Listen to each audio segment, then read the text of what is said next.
Enter the world of forensic science, the science of crime, where a suspect's guilt or innocence can hang on a single piece of evidence.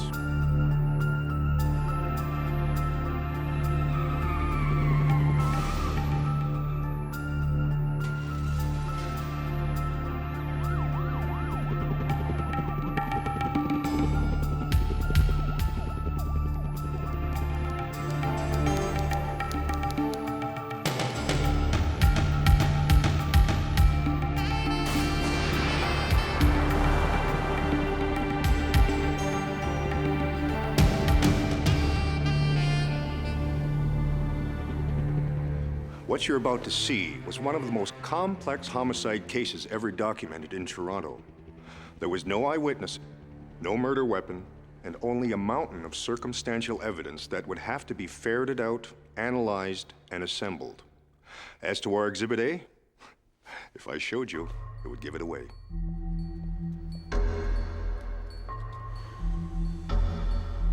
In an exclusive neighborhood on a quiet Remembrance Day, the lady of the house lies brutally murdered.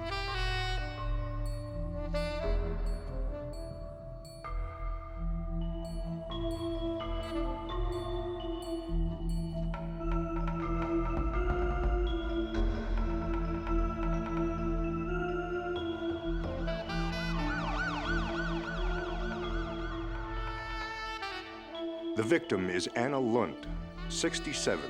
A German emigre who came to Canada just after World War II with her husband, Joseph.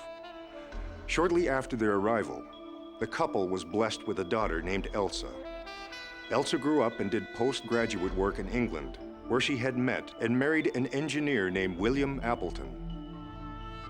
In fact, it is William Appleton who helps police establish the time of the murder. He tells police he was in the habit of fixing things for his mother-in-law. Last week, he fixed her sink. This week, he'd promised to put up a plate rail. He said he'd come by at 5:30. He knocked a few times, and getting no answer, he headed off to the hardware store to get materials for the job. When he came back, the police were there, and his mother-in-law was dead. The body was so bloodied and battered that Appleton is dissuaded from viewing it.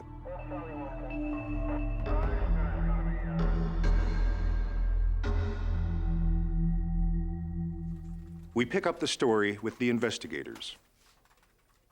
Just one of the things we looked at is there must have been a lot of hatred here, because all the injuries sustained were basically all to the head, save and except for the hands when she was trying to protect herself.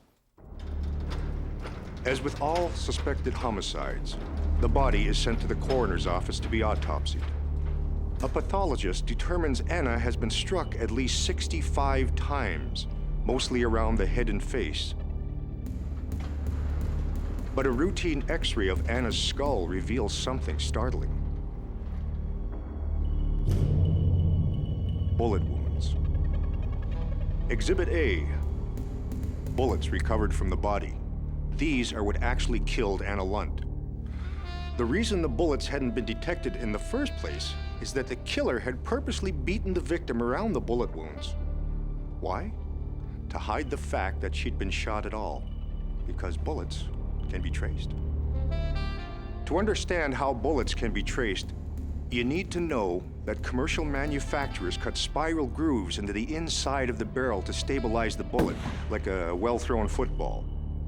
The bullet, as it's fired, bites into these spiral grooves, leaving small striations known as rifling marks. These rifling marks, even from the same model of gun, are as unique as fingerprints.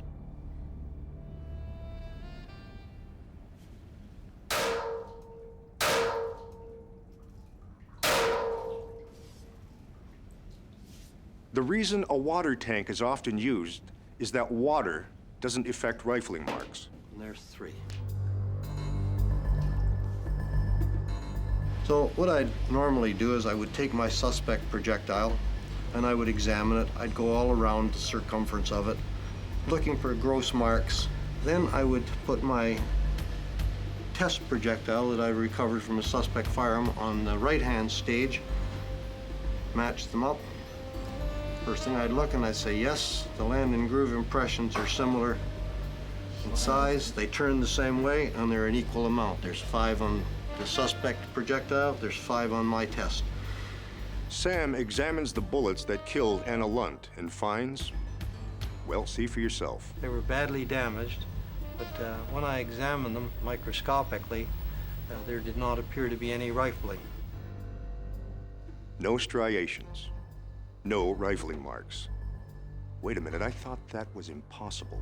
So if you had a smoothbore that had no rifling in it, or you had a homemade firearm that somebody had just drilled out and not put rifling in it, and consequently you would not have this individual rifling characteristics.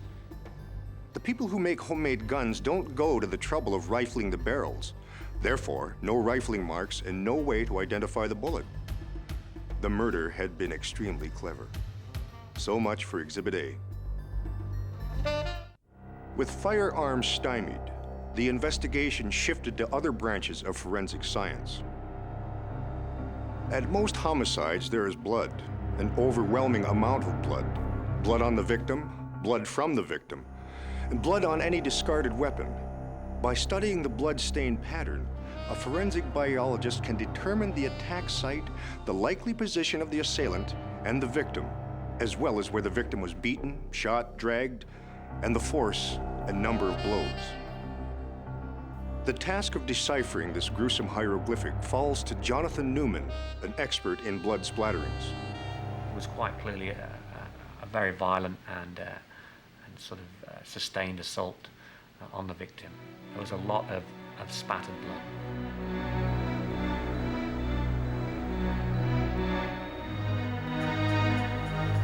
Normally when somebody cuts their finger, and that will leave a stain of a particular size, usually quite large. What we see typically in a beating or a shooting is that the stains are much smaller than one would see from just merely drip blood.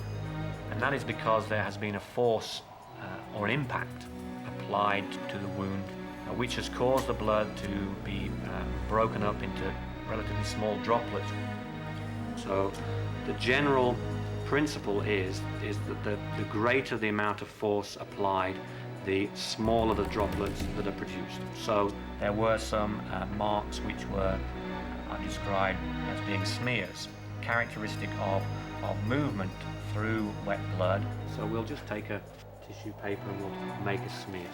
This is where 2 items have come into contact, and then we have a movement of that item. Now the first smear in the middle is quite heavy, and that's quite difficult for me to determine the direction. But the top smear and the bottom smear exhibit certain characteristics which may allow me to determine a directionality. It's difficult for an unaware or an uneducated viewer to separate out what pattern is related to what action. Anna Lunt had been attacked right inside the front door. She had been bludgeoned until she was a helpless heap on the floor. Then, realizing they were visible from the street, the killer dragged the battered woman into the kitchen, where she was shot with a homemade gun.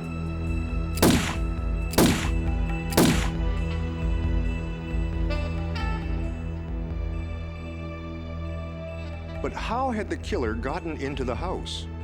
Was it a break-in? Was Anna surprised from behind as she came home from shopping? Was the killer someone already inside the house? Or had Anna Lunt opened the door to the killer? An investigation of the crime scene can take up to 2 weeks and may require dozens of rolls of film. The simple reason? Once the evidence unit leaves the scene of a crime, they can never go back and hope to find it exactly the same.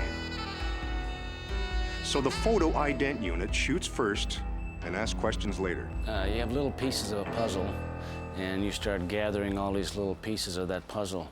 And it's like anything. If you have a box and you open up and you get the puzzle, You throw it onto a table and you say, well, what have I got here?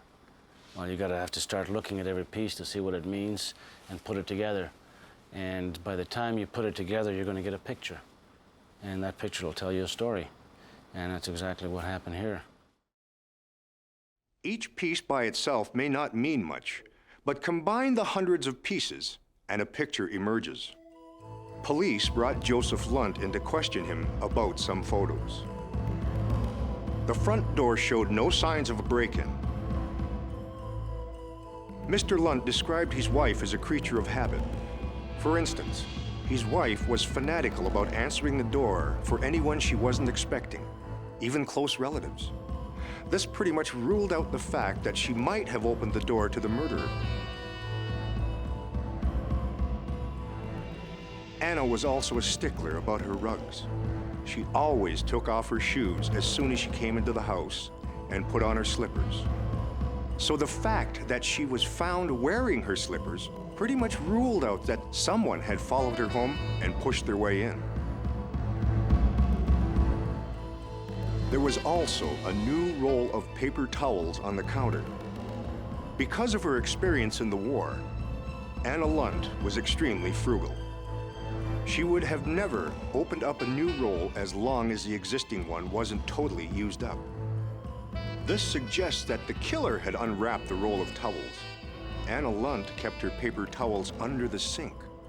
How would the killer know where to look?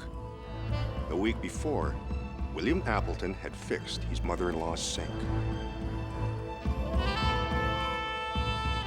Appleton claimed that he got no answer at his mother-in-law's. He headed off to the hardware store to get materials for the job, and then went to the liquor store to buy a bottle of vodka. To verify his story, Appleton had even volunteered to bring the police the empty vodka bottle. At the time, Detective Matanovic said it wasn't necessary. But now he asked Appleton to drop the bottle off at his office. But before going to the police station, Appleton stopped at a discount store and bought a plastic container, the kind you stored food in. Next, he stopped at a liquor store and bought a bottle of vodka. Then he drove around, all the while emptying the vodka bottle into the container on his lap. Only then did he drop off the vodka bottle at Matanovic's office. Appleton had been under surveillance the whole time.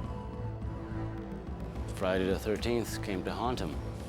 This was the bottle that he purchased back on November the 11th, on Wednesday. He left the receipt in the bag, dated Friday the 13th. It was time to examine Appleton's car, so it was brought to the forensic garage under the building.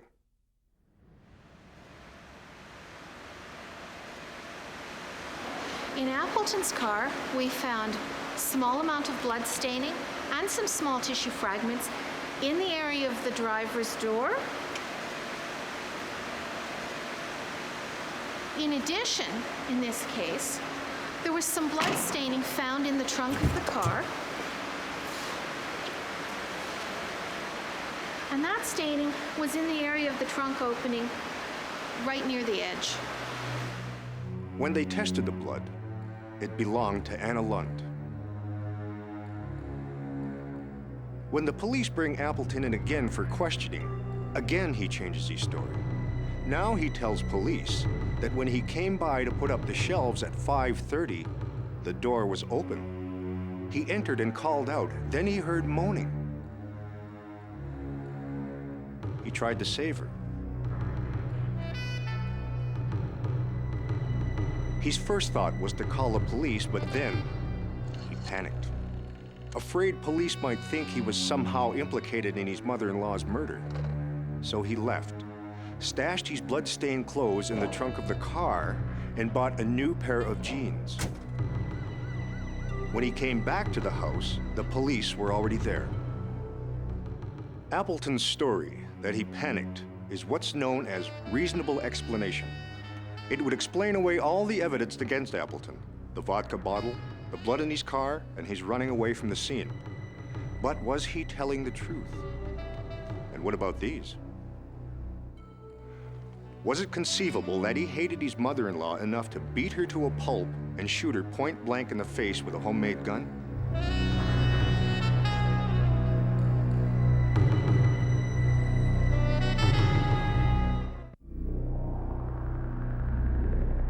By this time, the police knew something about Appleton's personal history. He had been born into a London working-class family. At 12, his father died and Appleton was forced to go to work. He was lucky enough to get a job in a machine shop as an apprentice and become a skilled machinist. He met and married Elsa Lunt in London, and after the couple moved to Canada, he'd found work at an aerospace firm where he had risen to become a supervisor. Almost everyone at his work and his neighborhood spoke about him with respect. Again, investigators turned to forensic science, this time to Ron Smith, a forensic accountant.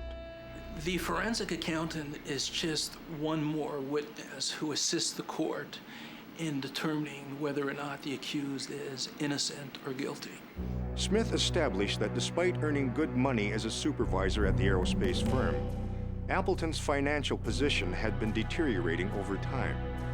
The shaded area being the amount of credit that he has used, and the black area, that little piece of the pie, is the unused credit. At the time of the murder, he had exhausted his credit limit and was maxed out on all his credit cards. He had about a month's reserve before he would have to put the family house up for sale. So the police had a possible motive: money. The Lunts had considerable money, and Elsa was their only child. In the event anything happened to them, Elsa would inherit it all. As evidence began pointing more to Appleton, Detective Matanovic had a new worry. He was concerned that if Appleton felt the police closing in on him, he might panic and hurt his wife or son. At this point, the investigation shifted to England. There was three reasons why they were important to the investigation. Number one, we didn't know enough about the accused, and we wanted to find out everything we could about him because it's very important. Secondly, the item that we were looking at, the homemade firearm, we had to prove that the accused was capable and had knowledge to manufacture such an item. And the third reason, probably the most important reason, is I've never been to England, so I wanted to go.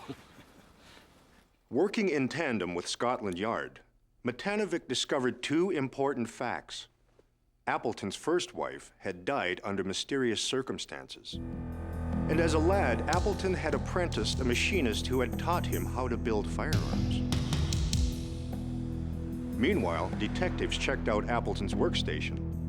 They found 3 hand-drawn diagrams. I said they could well be rough drawings for a homemade firearm. I showed them a device similar. This particular one here, I'll show you. It's a cutaway, showing you the spring, and you can see how I can move it back. This I would refer to as the bolt. The part that is moving rearward when I pull this circular ring is the bolt. And it is just a solid, it does not have a firing pin as such. The hole works. The forward portion would act as a firing pin and would crush the rim, the entire rim of a cartridge case. Is threaded, and it threads into the rear portion or the body of the homemade firearm. Cartridge case is placed into the barrel portion here in the rear, and then it's threaded into the body of the firearm. It certainly looks like a gun, but it don't mean a thing if it ain't got that. I just let it go forward under spring tension, and it will discharge. No rifling marks. Just like the bullets that had killed Anna Lunt. I guess he probably looked at us as two dumb cops. That's probably what it boiled down to, and his arrogance was his downfall. Appleton was arrested and charged with Anna Lunt's murder. Appleton's motive was money. He had intended to murder both in-laws and profit when his wife inherited. The plan had been foiled because Anna had told Joseph not to rush home for dinner. Appleton was going to put up shelves. As he lay in wait, Appleton had been spooked by a local newspaper delivery boy who thought it strange that the house was so quiet. Appleton was convicted of first-degree murder and sentenced to life in prison. At the beginning, you build up the evidence, you gather the evidence, you effect an arrest, you present the case to a judge and jury. The jury listens, and at the end, after all that evidence is heard, they come back with a verdict of guilty based on reasonable doubt. You get that satisfaction because you have done your part to do something for the deceased who could not speak for him or herself. And it provides closure for the family.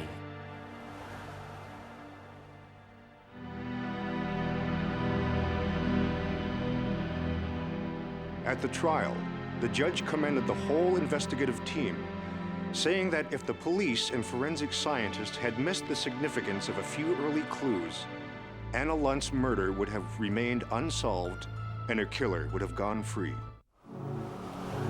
The stories on Exhibit A are based on actual cases. The names of the victims have been changed to protect their identities. The names of the guilty are real. Enter the world of forensic science, the science of crime, where a suspect's guilt or innocence can hang on a single piece of evidence.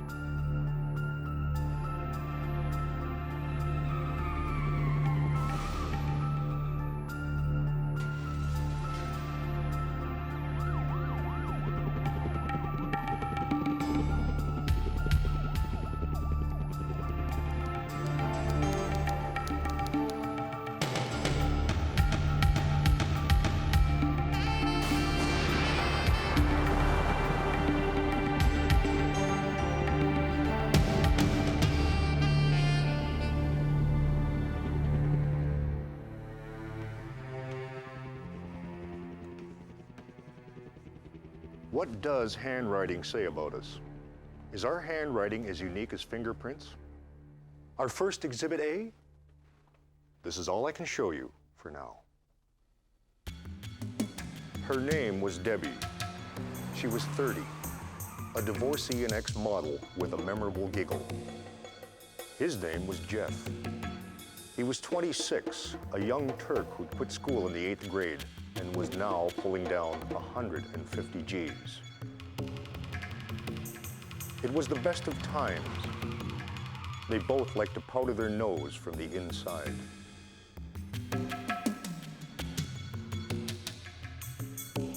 Life in the fast lane was good.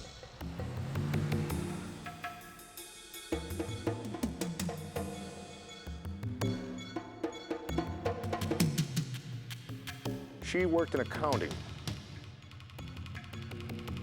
He sold used cars. And despite conventional wisdom about dating people you work with, they began to fall in love. Everyone knew. Everyone knew when Debbie and Jeff snuck off to Hawaii. Everyone knew that Martin Miller, the car jockey, babysat Debbie's dog. Everyone knew when Debbie and Jeff moved in together.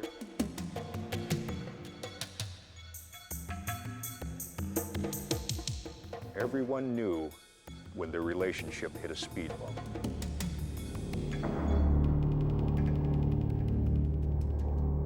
And everyone knew that Jeff was moving out that Saturday. According to Jeff, he arrived just after lunch.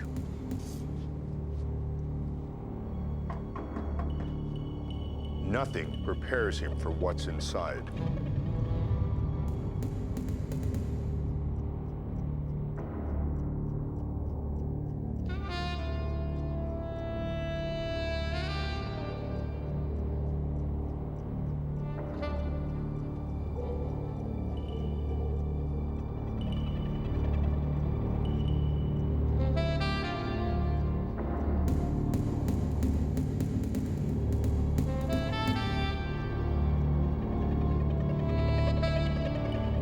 He attempts to revive her.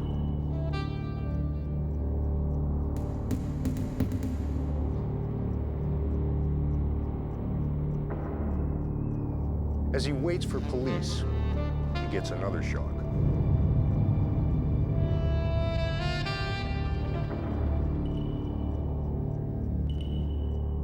Exhibit A, 3 words scrawled with what appears to be red lipstick.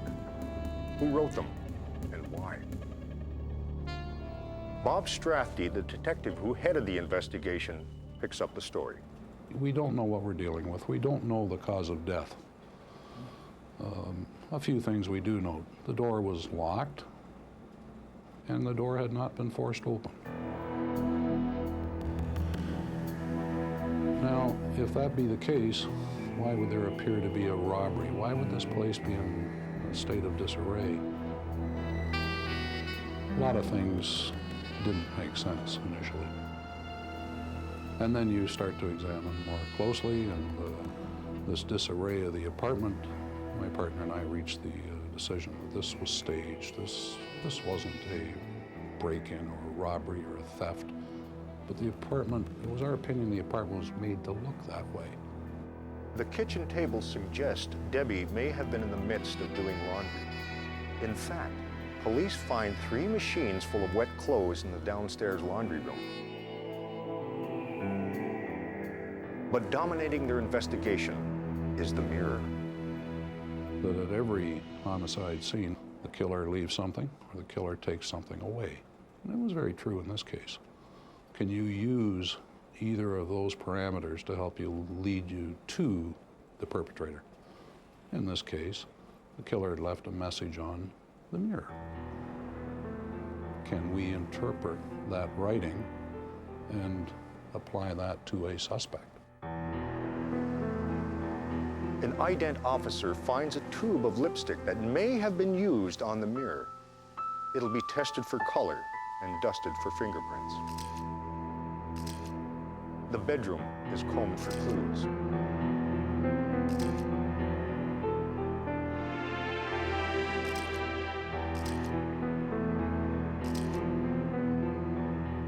Back at the station house, Jeff is one of the first people detectives interview. He concedes strange things have been happening lately. People have been calling and hanging up.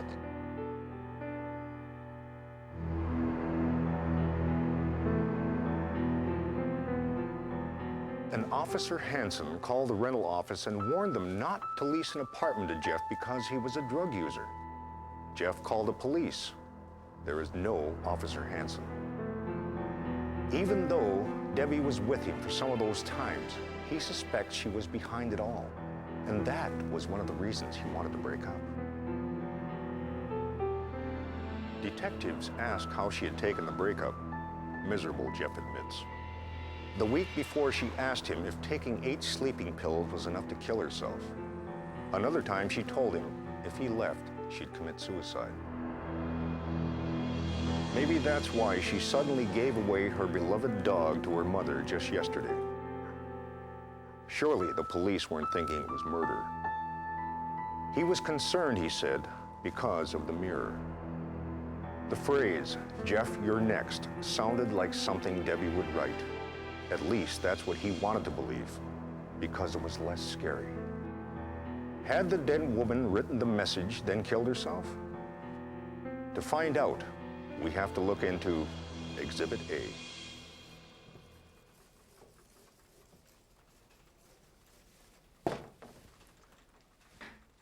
Now there's handwriting, cursive connected handwriting. How unique is it? Completely unique to yourself. We all have a uniqueness in our handwriting. We place our own trademarks on our handwriting. It's the product of all those years of practice that your brain now knows how to make every one of these letters, knows how to connect them, knows what proportions it likes to see. It's your artistic ability, your patterns that have been developed over such a long time that your brain automatically has you, forces you to use over and over again. Take an average classroom. Kids start to learn how to write trying to model the handwriting above the blackboard. But even after a very short time, when a teacher collects the papers, she can probably identify handwriting of each student without looking at the name. By the time we've graduated high school, our handwriting is basically set. But what a question document examiner does in most circumstances is to, well, in the everyday nuts and bolts work, is to compare questioned writing with known handwriting specimens, making a physical comparison between these handwritings to determine whether they were written by the same person or whether they weren't written by the same person, just as important. When the victim's handwriting was compared to the handwriting on the mirror, well, see for yourself. No match. But if the victim didn't write this, who did? Was it a suicide or was it murder? As with all questionable deaths, Debbie's body was transported to the morgue to be autopsied. Dead bodies always tell stories, and one keeps one's options open until the autopsy and the findings are completed. There was an extremely fine amount of abrasion or scraping of the top layers of the skin across the front of the neck. And as the diagram shows, there are extensive areas of bruising on the back of this victim, and the obvious message at the end of the autopsy was that this woman didn't strangle herself. McCall's conclusion is that the victim had been manually strangled from the rear, with the assailant possibly kneeling on her back as he choked her. Also, the victim may have been wearing a kerchief around her neck at the time of her death, and the assailant pulled it tight. But the way the body was found suggests something else. The positioning of the body, the at-rest position, for lack of a better description, this isn't someone who hates this girl. This isn't your mad sexual predator that leaves a girl like this. So now as things are starting to add up, you're drawing a profile, for lack of a better word, of who is here. Somebody who doesn't really hate her, somebody who she probably let in, somebody who left his calling card with the note on the mirror. Things are starting to develop. We're a long way from identifying a suspect, but we're starting to get a profile. The laboratory at the forensic center finds cocaine in the victim's blood, and a vaginal swab reveals semen. The police question Jeff again. He tells them that on that Friday night, he'd come over to finish packing. It had gotten late, and they had ended up making love. The morning of the murder, as he was about to pick up the moving van, Debbie begged him to let her do his laundry. He said she didn't have to. That was the last time he saw her alive. He swears he spent the rest of the morning getting the move together. Detective Strathdy found out from the phone company that someone had called the victim from Montreal and spoken 42 seconds at 10:56 a.m. It was one of Jeff's car contacts, but he remembered the victim saying she planned to get really drunk that night at a place called Illusions. The plan had been to go with a couple of girlfriends and maybe Martin Miller, the car jockey. 2 days after the murder, Martin shows up for work wearing a cross he claims Debbie gave him for babysitting her dog when she went to Hawaii. But a co-worker remembers Debbie wearing the cross the week before. Martin Miller gassed cars and he washed cars. That was his role. And he'd see her in the accounting department. And she, in fact, she was an attractive, nice lady. And Martin, I think, aspired to be in her company. Miller claims he got teased about Debbie, but it was really nothing. Oh, he liked her, but she was too old for him. Too old to think of as a girlfriend. But you know, He liked her a heck of a lot. When the topic eases into his whereabouts on the day of the murder, Miller answers he drove around with a friend named Tony, and they caught breakfast at the Grenadier restaurant in the middle of High Park. I happen to grow up in the West End, and I'm familiar with the Grenadier restaurant, and at that time it was seasonal, and I knew it not to be open at that time. And when he mentioned he was in the Grenadier restaurant with his friend, we pursued that as to the particulars of their visit to the restaurant. But a liar does not a murderer make. So Strathy calls Tony to get his side of the alibi. And he goes through the same story. Now, the particulars of what they did in the restaurant were light years apart, mainly because it didn't happen. And an interview of 30 to 45 minutes, we concluded it. And just before concluding it, my partner asked him, looked him in the eye and said, "Have you told us the truth?" And he started crying and he said, "No, I lied to you." He wanted to do the interview over again. We did, and he says Martin phoned him and told him to tell us that they were together that morning, but he wasn't with them. Police get Tony to call Miller and tell him police want to talk to him. What should he do? Miller tells Tony not to sweat it. He brags about how the police bought everything he told them and how stupid they are. Of course, police were listening in. Miller still lives at home. During the interview with police, he shows them a photo of Debbie's dog, which Debbie supposedly gave him for dog sitting the time she and Jeff went to Hawaii. But it turns out Debbie's mother only gave her the photo on the Friday, and Jeff remembers seeing it there the Saturday of the murder. Meanwhile, a witness in the building claims to have seen Debbie in the elevator on that Saturday morning with a guy a head and a neck taller. When police question Miller, he starts squirming, saying he's experiencing haziness. Strathy asks Miller if it was possible he went to Debbie's that Saturday morning. His answers show a confused state of mind. Well, it could have been totally possible.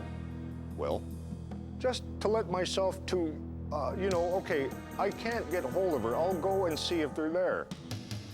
Well, can you? Can you help us then on that Saturday morning? I mean, we know you're an early riser. Yeah, sure. Right. We know you weren't with Tony. Oh, Jesus, come on, mind, think. In a dazed way, Miller eventually admits that, yeah, maybe he took the subway out there around 11. Maybe he helped her with her laundry. But then he left. The next interview is even more significant. I felt assured that Martin did it, but why won't he tell me he did it? You know, things are piling up on Martin. What am I missing? What's really impeding the case is that police lack any physical evidence. Right after the murder, Debbie's bedroom was combed for clues.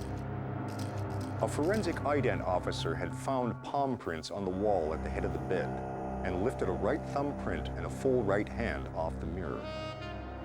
And at the base of the building had found a tube of lipstick.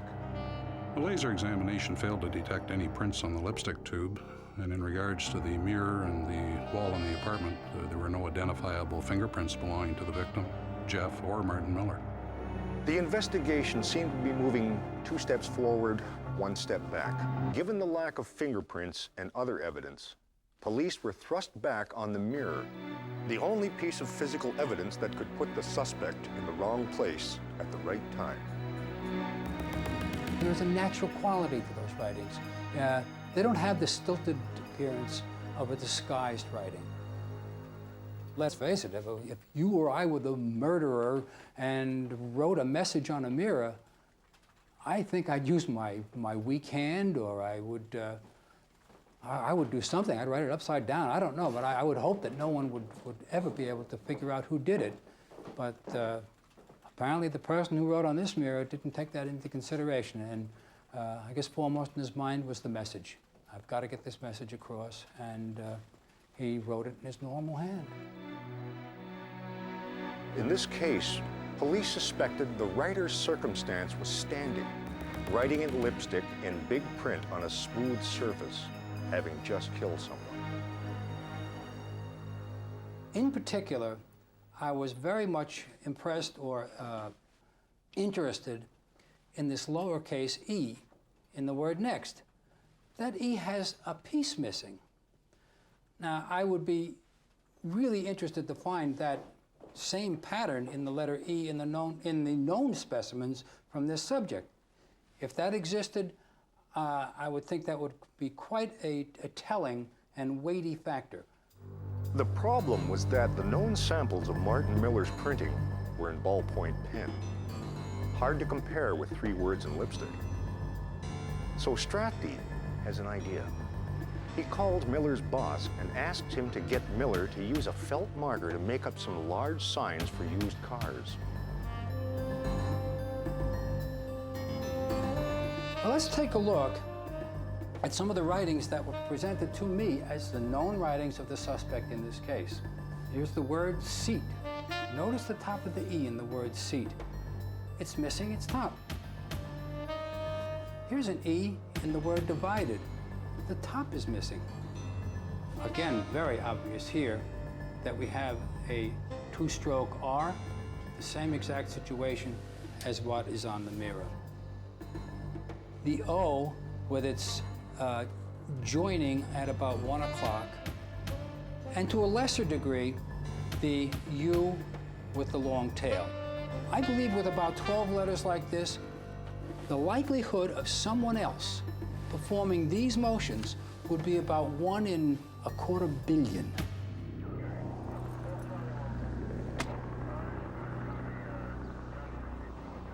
Martin Miller certainly would not strike you as a classic killer. He's a very extremely polite fellow. He's extremely young psychologically. I believe he was 19 or 20 at the time of the event, but he was much younger psychologically. He had a great deal of respect, and you could maybe stretch that to love for the victim girl. And this was his queen. But on that Saturday morning, when Martin Miller went over to Debbie's and offered himself as a boyfriend replacement for Jeff, police surmised Debbie laughed in his face. That's when the warped part of him took over, and he strangled her.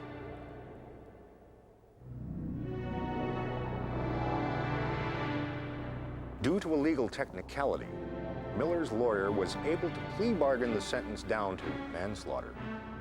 And Miller, for the first time, conceded he had killed Debbie Wright.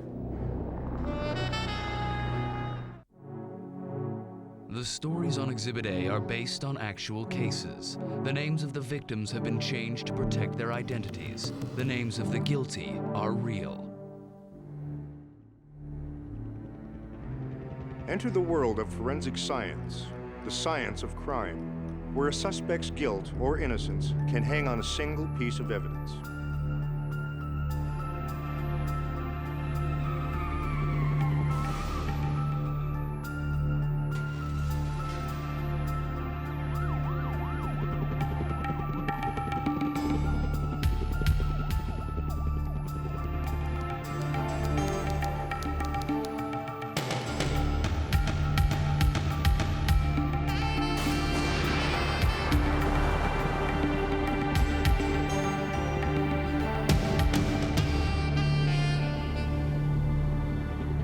Paranoia is when you imagine a conspiracy against you when there isn't one. According to psychiatrist R.D. Lang, there's no word for someone who is being conspired against and doesn't know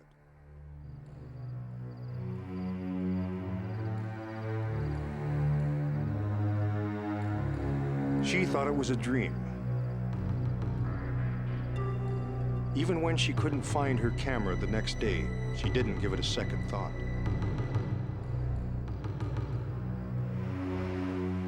Which is why she never mentioned it to the next tenant who moved into the same apartment. a working student named Sue Levesque.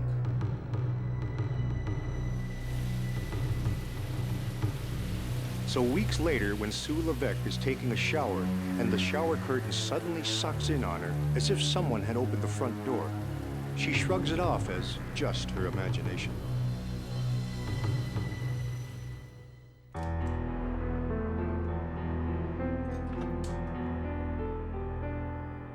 Then her spare keys, which she always keeps on the stereo speaker, go missing. It's confusing because the chain lock was still on and the stick is still wedged in the balcony door. The super lives directly above her. When she goes home for Thanksgiving, she asks him to keep an eye on her place while she's away. When she returns, she's rattled that the super says he thought he heard someone in her apartment the day before. It wasn't her. Nothing is missing except the hockey stick normally wedged in the balcony door. She's tempted to call the police, but what would she say? Someone broke into my apartment and didn't take anything? Instead, she settles for the super making her a new stick.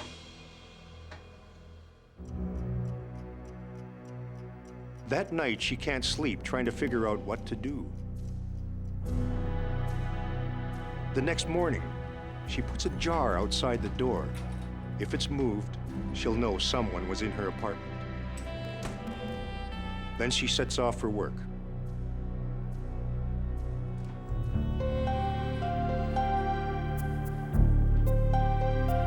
Coming home that evening, she's spooked to find that the jar has been moved. Then she notices the bathroom door is closed.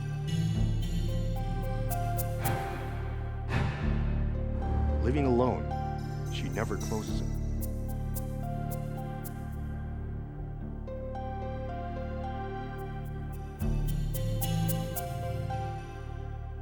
Someone is in there.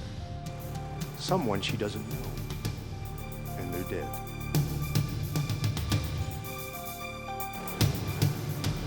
Words spill out of her mouth about a dead body in her bathroom.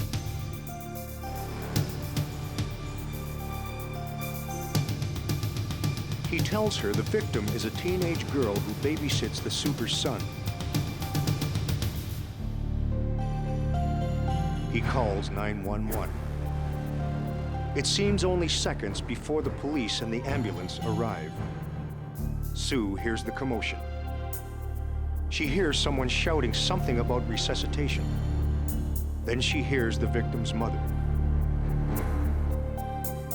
Then she hears the mother's anguished scream. The victim is a 15-year-old who lives in the next building. Her name is Carol Ann Jennings. It breaks your heart.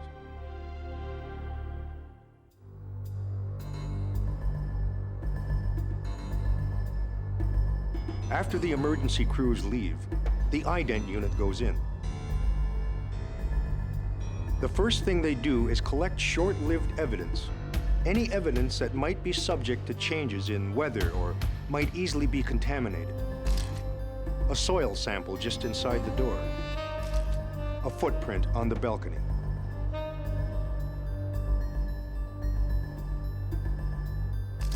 And hairs and fibers. If we can see it, then we're going to collect it. And in other words, if we can see a hair or a fiber, then we're going to very carefully collect that. Hairs, fibers, footprints. These are all known as trace evidence. In this case, where there was no eyewitness, trace evidence was to be crucial.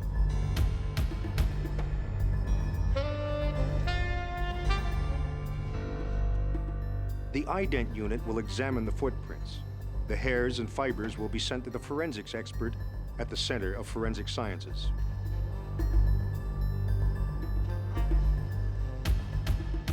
We deal with the hairs one by one. We have to deal with them as individual hairs and individual fibers. and we subject them, each of these individual fibers, to a battery of tests. It was lucky Jim Crocker was a patient man, because it would take months and months to examine and analyze all the trace evidence from this ugly murder. To further their investigation, police asked Sue Levesque to go through the apartment and tell them if she notices anything out of place. Of course, she tells them about the jar. That someone has rearranged her books. And that she's missing abroad. Meanwhile, the victim's body is sent to be autopsied.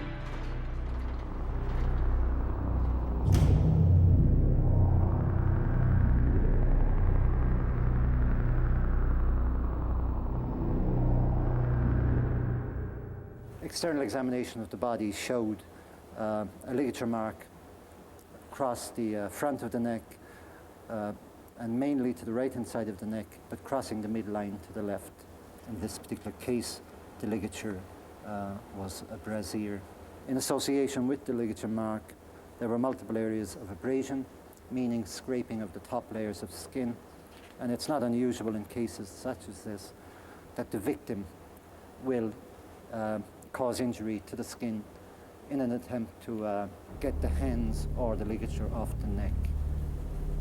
This woman was conscious and was fighting for her life as she was being strangled. But what was she doing in Sue Levesque's apartment? Sue had found the chain lock just as she left it, and the stick still wedged perfectly in the sliding door. We pick up the story with the investigators. So we found out that this the superintendent of the building is who she babysat for, and we learned that the apartment was totally secured, so we became very suspicious of him because he would probably have access to that apartment. And we immediately responded to interview him and in the upstairs apartment. But when the police questioned the superintendent, his alibi is that he was at work the whole time. About the same time, detectives hear from the victim's mother about a possible suspect in a nearby town who had once sexually abused her daughter. It turns out that both the super and the other suspect have ironclad alibis, so it throws everything back to the apartment. What was the victim doing in Sue Levesque's apartment?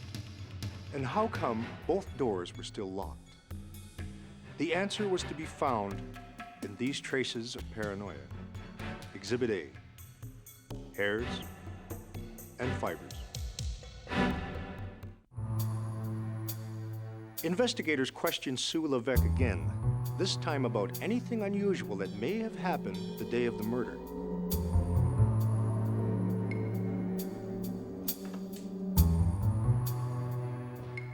She was just leaving for work when she saw a guy quickly turn away. It aroused her suspicions. She thought to herself, this is the guy who's been breaking into my apartment. She just convinced herself she was being ridiculous when she drove past his car a moment later and noticed it was empty. That's why she memorized the license plate number. Police traced the car to a Barney Lage. Lage lives in the basement flat at his mother's. When police question him, he flatly denies his car has been in front of the victim's building at any time during the day. They were gone for approximately 20 minutes. We then asked, was it a white MGB? And they said yes. Is it the right license number? Yes. We said, could you go back and set up surveillance on him?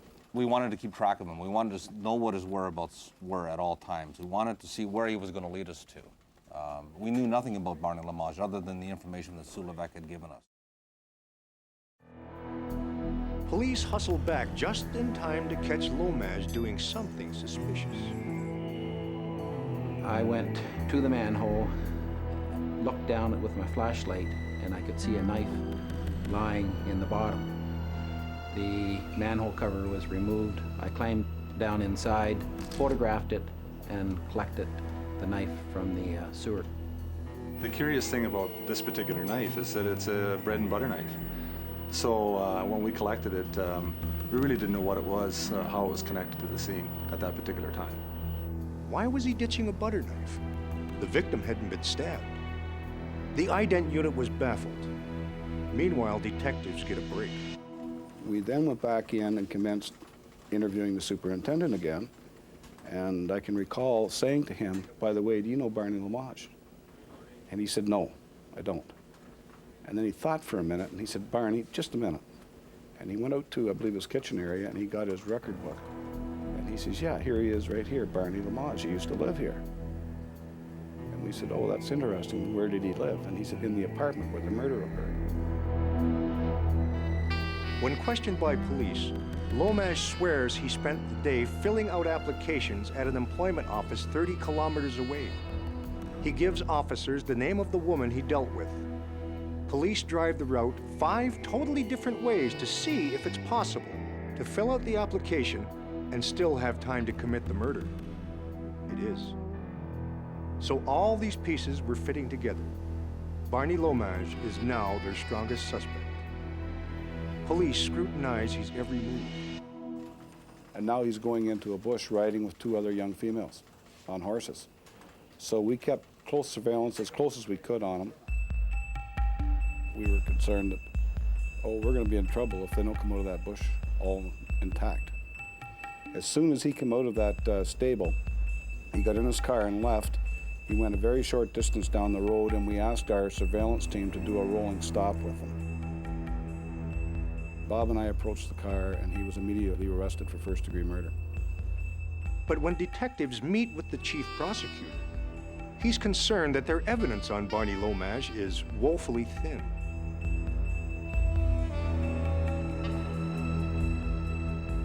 Police get a search warrant to check out Lage's apartment. They find silverware whose pattern matches the butter knife he dropped in the sewer, and a roll of film. In situations like this, the police always hope it'll contain photos of the victim and implicate the suspect. But the photos turn out to be from a party. None of the pictures show even a trace of Carol Ann Jennings, Sue Levesque, or Barney Lage.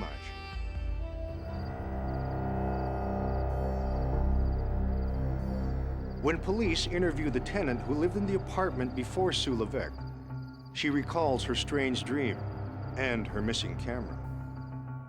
It turns out the photos from the camera in Lage's room are ones she took of a party she attended. Obviously, it hadn't been a dream. But that only proves he was in the apartment a year ago. Investigators needed to prove that Barney Lage was with Carol Ann Jennings in Sue Levesque's apartment on the day of the murder. The very foundation of forensic science is based on a theory that every criminal will always take something away from the scene of a crime and leave something behind, even if it's only a trace.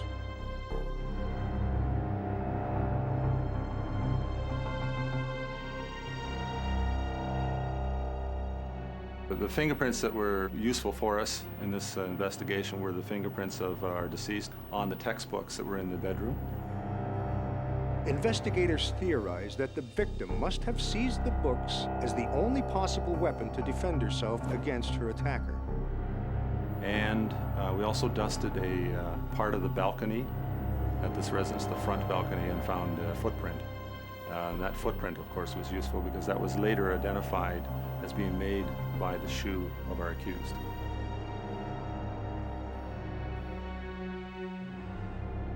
Police also obtained hair samples from Barney Lage. What you see is one of the hairs from our accused, and this was found present on the bedclothes that were present. As you can see from the convoluted nature of the hair ending here, this is the root end. This is what we would term a ribbon root. And it indicates that the hair was in the active growth phase at the time it was pulled from the scalp. And in fact, it allows us to say that this was forcefully removed. But investigators still have a problem. because a good defense lawyer could argue that Barney Lage's hairs and footprints were found in the apartment because he used to live there. Trace evidence can be used by either side. Investigators need to find trace evidence connecting Barney Lage, his apartment, his car, the victim, and Sue Levesque's apartment. In this case, the painstaking and arduous process is a two-way street. Some cases involve a considerable amount of interplay between ourselves and the investigators. We develop some evidence, we relate our findings to them, and they in turn consider the meaning of this evidence and can it possibly lead to other findings with respect to fibers or hairs. As an example, in this case, we surfaced within the apartment where the murder occurred, we surfaced a number of red fibers. They were present on the bedclothes, they were present on the deceased, and yet within the apartment there was no source for these fibers. Investigators get another search warrant and obtain a number of articles from the accused bedroom. One of the articles is Barney Lage's red dressing gown.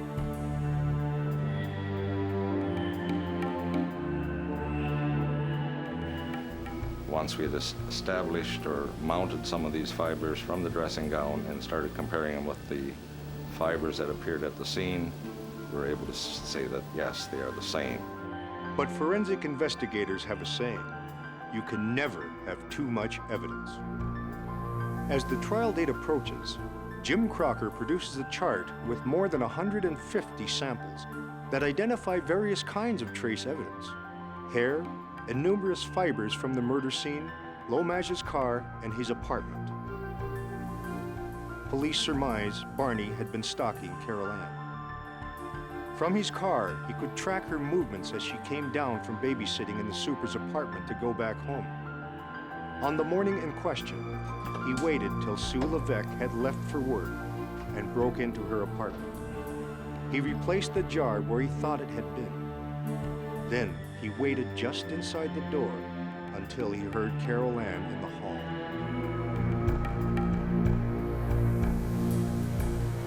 He grabbed her and pulled her into the apartment. She struggled. He forced her into the bedroom where he tried to get her onto the bed. She tried to fight him off with whatever was nearby. She grabbed Sue Levesque's books.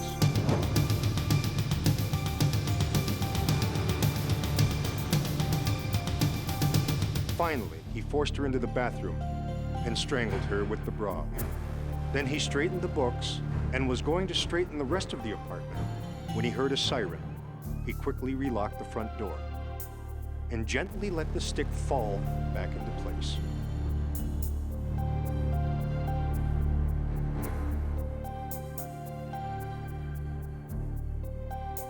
Now we know how he got out. The question is how he got in. At the trial, Dennis Cullen demonstrated how he thought it was done. And you reach in and slide the chain up using the knife, and you're in. When the ident officer did it in court, the jury gasped. We had a witness tell us that as a 6-year-old, she was sexually assaulted by Lage. As a 6-year-old, this happened. So, I mean, his evilness went back that far. In the end, Barney Lage was convicted of first-degree murder and sentenced to life imprisonment without parole. And here's a girl that was 15 years old. She lived a very short life.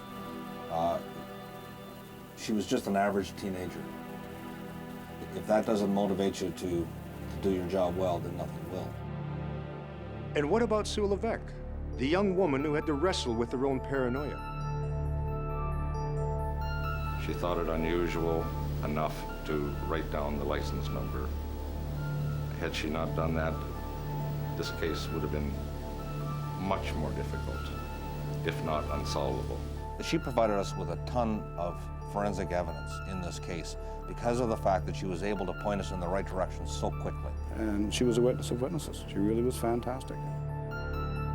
Barney Lage might have become a serial murderer, but he didn't, thanks to a great investigative team, a dream witness, and a crack forensic scientist who used a strand of fiber to give Barney enough rope to hang himself. The stories on Exhibit A are based on actual cases.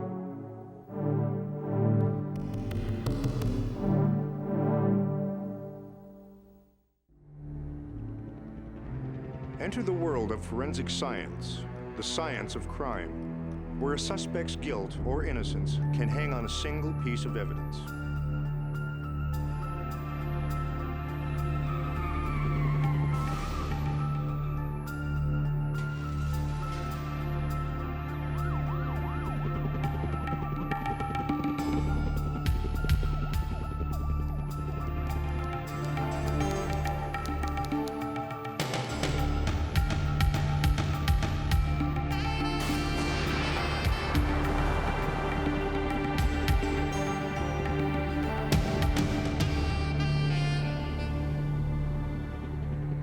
What makes forensic science so powerful is that sometimes it's the little things that end up being so big in an investigation.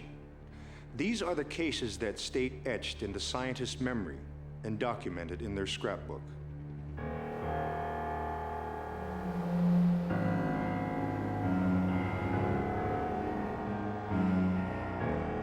A year after Alan Malloy is charged with theft and possession, he is hired as a part-time maintenance man.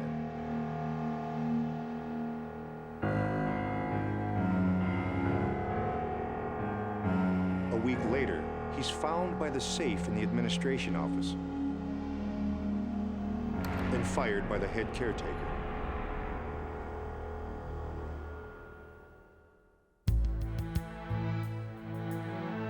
Two weeks later, the head caretaker's kid brother, John Mitchell, is working what would have been Malloy's shift, trying to earn extra cash for Christmas. Working alongside him is Wesley Carpenter, who studied urban and regional planning at university before being forced to quit due to financial difficulties. Because of his interest in urban issues, he volunteers at the community center. This is only his second Saturday helping out.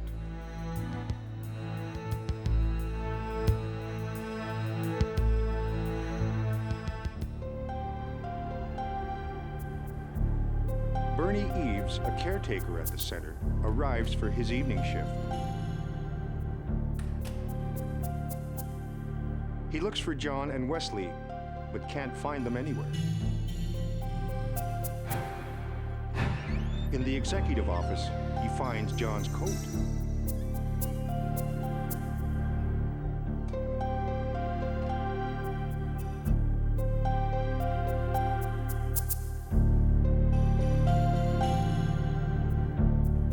Confused, he phones the head caretaker, John's older brother, but ends up speaking to his wife. She's positive John is working the afternoon shift. He tells her to hang on, and he'll look again.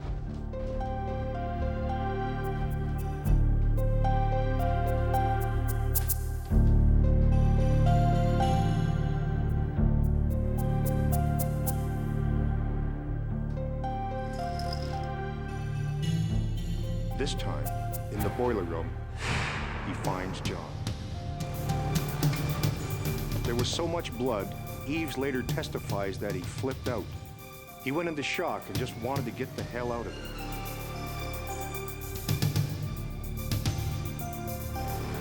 The police are called to the scene.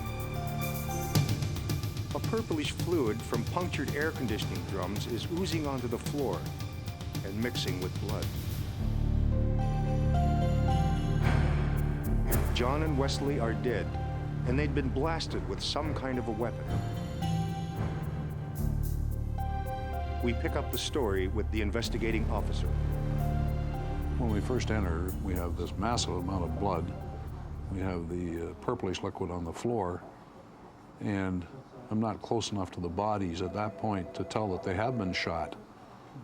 I can see the trauma to the head, and from a distance of the doorway, is all this blood from these head wounds?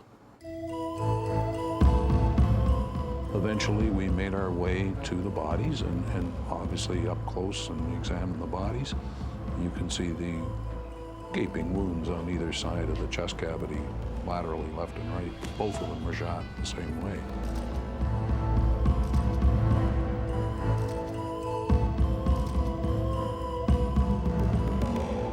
Even though it's 2 in the morning, Detective Strathdee calls his favorite firearms expert, Finn Nielsen. He tells Finn he needs some help. When my phone rings at 2 in the morning and everybody's home, then I know it must be the police probably that are calling me about something. We get called out relatively routinely. In fact, I made it the practice of having my home number on my business cards because as far as I'm concerned with the job we do, we should be available at any time. Finn works at the Center of Forensic Science, where they have an extensive gun library. Most of these guns have been confiscated in crimes and turned over to the firearms section after the court case. It's particularly useful in no-gun cases. That is, crimes committed with a gun which cannot be found at the scene. There were these 2 dead bodies lying there, and to me they had obviously been shot. One of them, he was lying on his back, and there was damage to the front of his sweater.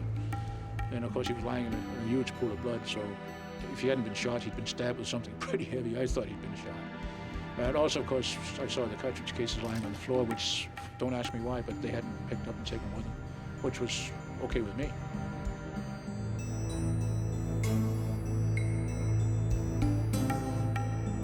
When it comes to cartridges or bullets, Finn has a photographic memory. He can tell immediately the 300-gauge cartridge at the scene is for a rifle. But it's such a common cartridge, it could have come from any number of rifles. But after 25 years as a firearms expert, Finn Nielsen gets a flash of forensic intuition. He picks up a piece of wood. It means nothing to the ident unit. It means nothing to the investigating officer. In fact, no one would have even bothered to collect it. But Finn senses it's important, though he just can't figure out why. An unassuming splinter of wood. Exhibit A. The difference between someone getting away scot-free or being convicted of murder. Though it was well past 3 in the morning, Finn told investigators to meet him back at the Center of Forensic Science. The little light went on, you know, it's in your head, and I said to the detectives, I said, I think I know what kind of gun you're looking for. So they said, really? You know, expressions of disbelief and so on, but I was pretty sure I knew what it was. That's what it looks like. Just your average normal hunting rifle. And the dimensions of it and everything else, it just yelled Savage 99 at me. That was a crucial piece because the investigation then went to, are there any .300 Savage caliber rifles stolen in this area? Well, within the preceding week, there had been one reported to the Metropolitan Toronto Police, and it was within 6 blocks of the community center where the break-in had occurred. The .300 Savage rifle was one of 3 weapons that were stolen from the house. So the investigation at that point turned to, let's solve the break-in. Because young criminals are proud of themselves when they steal guns, they brag about it to their friends. That's how detectives got to the thief. Police put Terry King under surveillance. King, as police later learn, comes from a notorious family who took great pride in who committed the most brutal criminal act. Terry King's father had been convicted of manslaughter. In another murder, Terry King's uncle had been convicted of manslaughter. And a first cousin was convicted of killing a policeman's son. Terry King himself had been convicted of armed robbery, jailed and prohibited from possessing a firearm for 5 years. police decided to swoop down and pick up Terry King and Alan Malloy.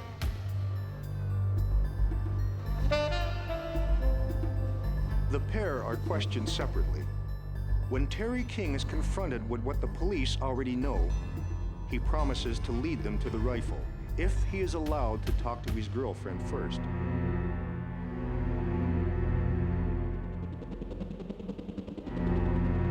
He is told they can speak privately, but that police will be watching. They chat and chat and chat. And all of a sudden, she steps back from him and she starts laughing. They complete their conversation. She comes out, take her to another room. And I said, could you tell me what caused the laughter? And her response to me was that he asked her, would she wait 25 years for him? And that's when she stood back and laughed. In crimes committed by partners, it's common if the partners get caught to see them suddenly turn on each other. You know, no honor among thieves. That's what happened here. According to Alan Malloy, ever since he'd been fired at the community center, he'd been itching to get back.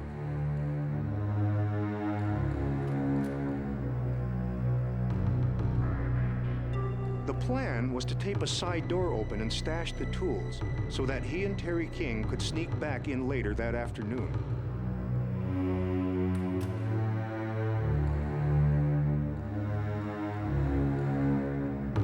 They smoked a joint in the stairwell, then headed for the safe.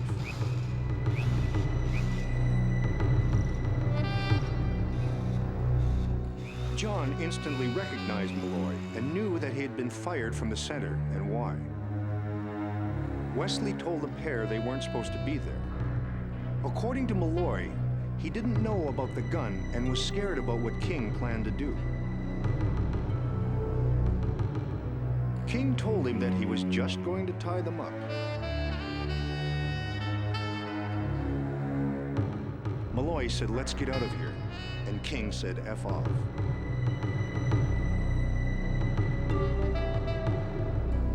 Then King marched them down to the boiler room.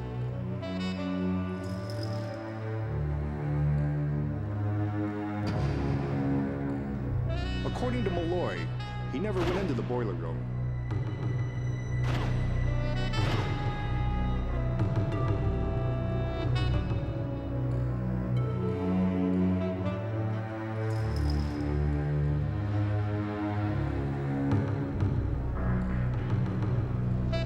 According to Malloy, he wanted to take off, but he didn't.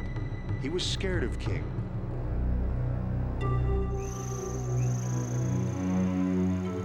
So we went upstairs and watched King try to break into the safe.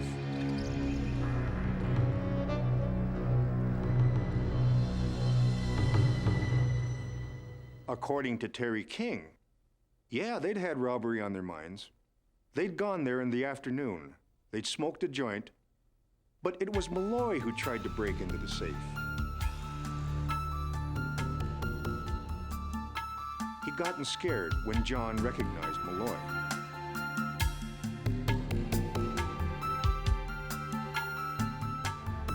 Then together, they took the two caretakers downstairs.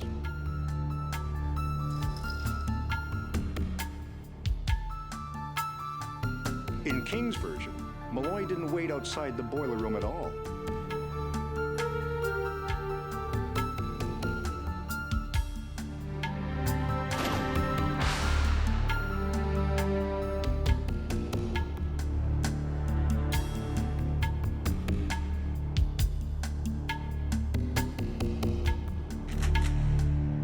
When Wesley tried to get the gun away from Malloy, he panicked. Wesley tried to hide behind the boiler. King promised him if he came out, he wouldn't hurt him.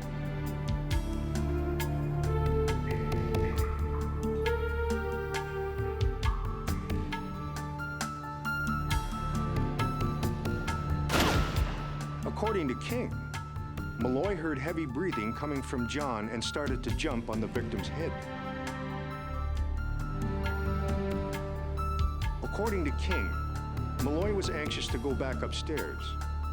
After about 10 minutes, they left and headed to King's girlfriend's place.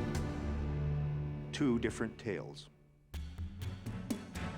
Meanwhile, Finn Nielsen uses the comparison microscope to match the cartridges from the murder weapon to the rifle recovered from Terry King. Intuition is one thing, proof is another. They match. Sure enough, the Savage 99 is the murder weapon. But whose finger had been on the trigger? With no eyewitness and the court date rapidly approaching, another branch of forensics now comes into play. After police arrested King and Malloy, they also got a search warrant to seize the clothes they had been wearing on the day of the murder. The clothes are sent to the biology lab at the Center of Forensic Science to check for blood from the crime scene. These days, DNA profiling is the criminal investigative technique of the century. But this case predated DNA. At the time of the crime, the blood classification system in use was called ABO. Red blood cells contain antigens, substances responsible for the production of antibodies to combat infection and disease in the body. The presence or absence of two of these antigens, which are called A and B, give us our four distinct human blood groups: A, B, O, and AB. Each human being belongs to one of these groups. In the United States and Canada, for example, the percentages are approximately A, 40%, B, 10%, O, 45%, AB, 5%. So, for instance, if a murder victim has type O blood and a suspect type A, and traces of O are found on the suspect's clothing, it can go a long way to linking the suspect to murder. Everyone is also divided into two groups, Rh positive and Rh negative. By factoring in these and other blood features, the accuracy of a suspect being guilty are on the order of 3,000 to 1. Meager compared with DNA profiling, where the figures can be 1 billion to 1, but still enough to convict. And the unknown stains that we found on clothing from Mr. Malloy and Mr. King, we subjected those to typing analyses, and we established whether there was a connection, if you like, between what was present on their clothing and the reference samples from the victims. At the time of trial, I testified that the blood on Mr. King's shirt was consistent with having originated from the victims, all right, based on the ABO type and the GM types that I obtained. Keith Kelder said tests on Malloy's clothing failed to find any blood that could match that of the two murdered men. But how did King get blood on his clothes?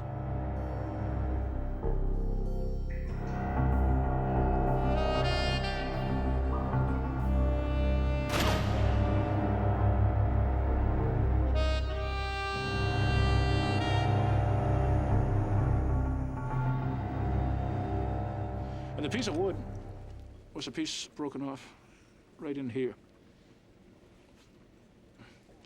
Because you see the stock, it's held up on with a bolt that comes up through the middle when there's a hole drilled in it. And that weakens it a little bit. So if you strike this hide against something, it'll break and shatter. But they'd taken the pieces with them and left this little piece there. Lucky for us, really. If you know anything about guns, I mean, this .300 Savage would bring down an elephant. And then the trauma to the head. It didn't happen with one blow. It happened with 20 blows. You know, that idea. And you'd hear the fracturing of the skull. You'd hear it. You'd hear bones breaking. Expertise is not just about the gun or the bullet, but putting the whole picture together. When Finn finally assembles the butt of the rifle, all the pieces finally fall into place. The jury deliberated for an hour and a half. Their verdict? Malloy was found not guilty. but he was charged with break and enter, an accessory after the fact with murder. He was given 9 months. My impression of Malloy's involvement in this matter was a follower and a disciple of Terry King. He liked King's style, this evil person. He liked that. I don't think he was necessarily that way, but he liked to follow in the footsteps. King was sentenced with 2 counts of first-degree murder and therefore was given life imprisonment with no chance of parole for 25 years. Psychopath, devoid of emotion, remorse, nothing. You know, he didn't say these words, but it was, well, they shouldn't have been there. That was the inference. They shouldn't have been there. The object of this botched robbery, the safe, that King and Malloy so desperately wanted to crack and never did, contained only $51. We all lose lovers and friends over the years, and family, and through routine causes. But when you take that loss and that tragedy, and it's caused by a Terry King, as you say, an evil person, who has taken the life of your son to get $50. Yeah, it hurts to try and discuss that with a family member and make some sense of it. You can't, it's impossible.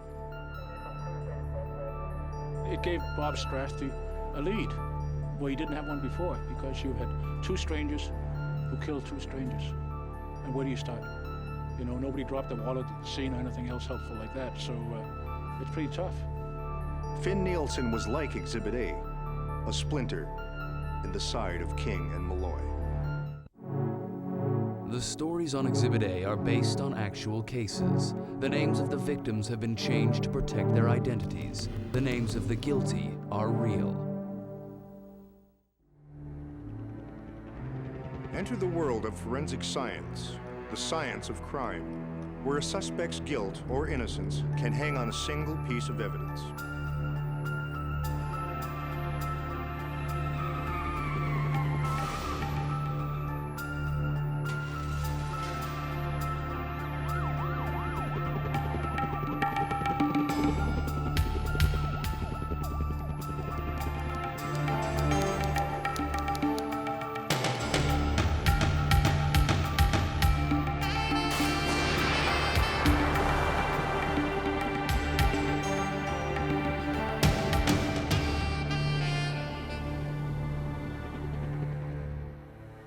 Imagine a crime-fighting team made up of a concerned doctor, an undercover ex-biker, and a shy biochemist.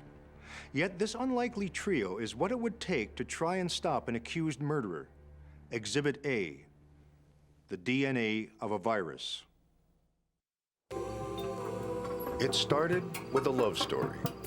Jennifer Anderson was invited to a dinner party where her cousin introduced her to the guest of honor, Charles Sanga. Charles was smitten with her immediately. Jennifer was a recent university graduate back from years of travel, now managing a clothing boutique. Charles Sanga was a refugee from Uganda, a law student who narrowly escaped the repressive regime there. He fled to Canada, where he had enrolled at McMaster University and studied political science. At the time, the Canadian job market was proving inhospitable, and Sanga was almost penniless.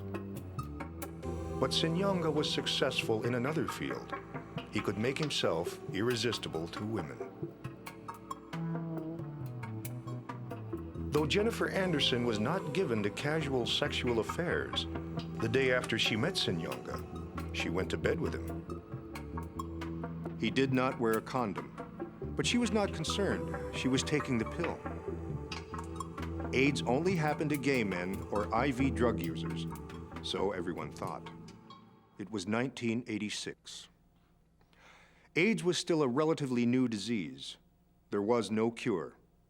Doctors believed that it was almost 100% fatal.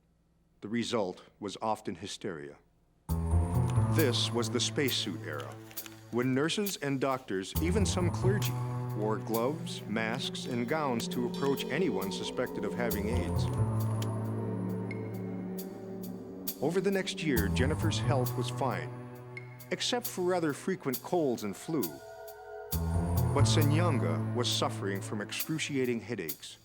She urged him to see a doctor. The doctor found he had swollen lymph glands, indicating the presence of an infection. Sanga conceded to her he probably had the AIDS virus.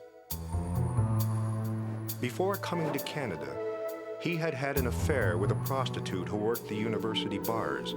Supposedly, he had even fathered her child. At that point, Uganda had the highest concentration of AIDS in the world. 25% of all sexually active adults had the virus. Both the prostitute and the child had died of AIDS. Even after his tests came back confirming he had AIDS, Sanga continued to have sex with Jennifer Anderson. He never told her about the tests, and he never wore a condom. Around this time, Sanga and a fellow Ugandan borrowed money from friends and opened the African shop. Sanga was knowledgeable about the paintings and artifacts, and he had the passion of a salesman. Jennifer's ardor was cooling towards Sanga, because he would make a date for Friday and show up Saturday or not at all. One day, Jennifer ran into a friend of her cousin's, Linda Booker. When Linda casually mentioned she was also having an affair with Sanga, it was the final straw. Jennifer stopped calling. Sanga never seemed to notice. Shortly after this, Jennifer went to give blood. The Red Cross, which had been screening blood since 1985, sent her a letter saying that her blood had been rejected. She was advised to visit her family doctor. When her doctor opened the letter, he gasped and said, "Oh dear, I have bad news. You're HIV positive. You better not have sex with anyone. You are a walking time bomb waiting to go off." From what little she knew about AIDS, she expected to die within weeks. She was 26, single, the beloved daughter of a well-to-do family, and she just tried to adjust to the knowledge that her life was over. It was devastating. Jennifer went looking for a female doctor. That's how she came to Dr. Cheryl Wagner, one of the few women in 1988 treating AIDS. At this point, I had a lot of experience with HIV, but most of my practice for the previous 5 years had been with gay men. So she was, I believe, actually the first woman I saw with HIV. She had just met this man, and she was so concerned that she may have infected him. 5 days later, Linda Booker also went to see Dr. Wagner. She also tested positive for the AIDS virus, and the same man was also responsible, Charles Sanga. So Linda wrote him a letter clearly stating that both she and Jennifer had tested positive, and because of the high incidence of AIDS in Uganda and your promiscuous behavior, it is virtually 100% certain that you too are a carrier of the AIDS virus. The letter ended with the ultimatum that if Sanga didn't cooperate and reveal the names of his sexual partners so they could be contacted by an anonymous third party, she would allow her doctor to report him to the public health authorities. He didn't respond. Cheryl Wagner notified public health, and a nurse was dispatched to tell Sanga that he was obliged to be tested. He was found to be HIV positive and instructed not to have unprotected sex.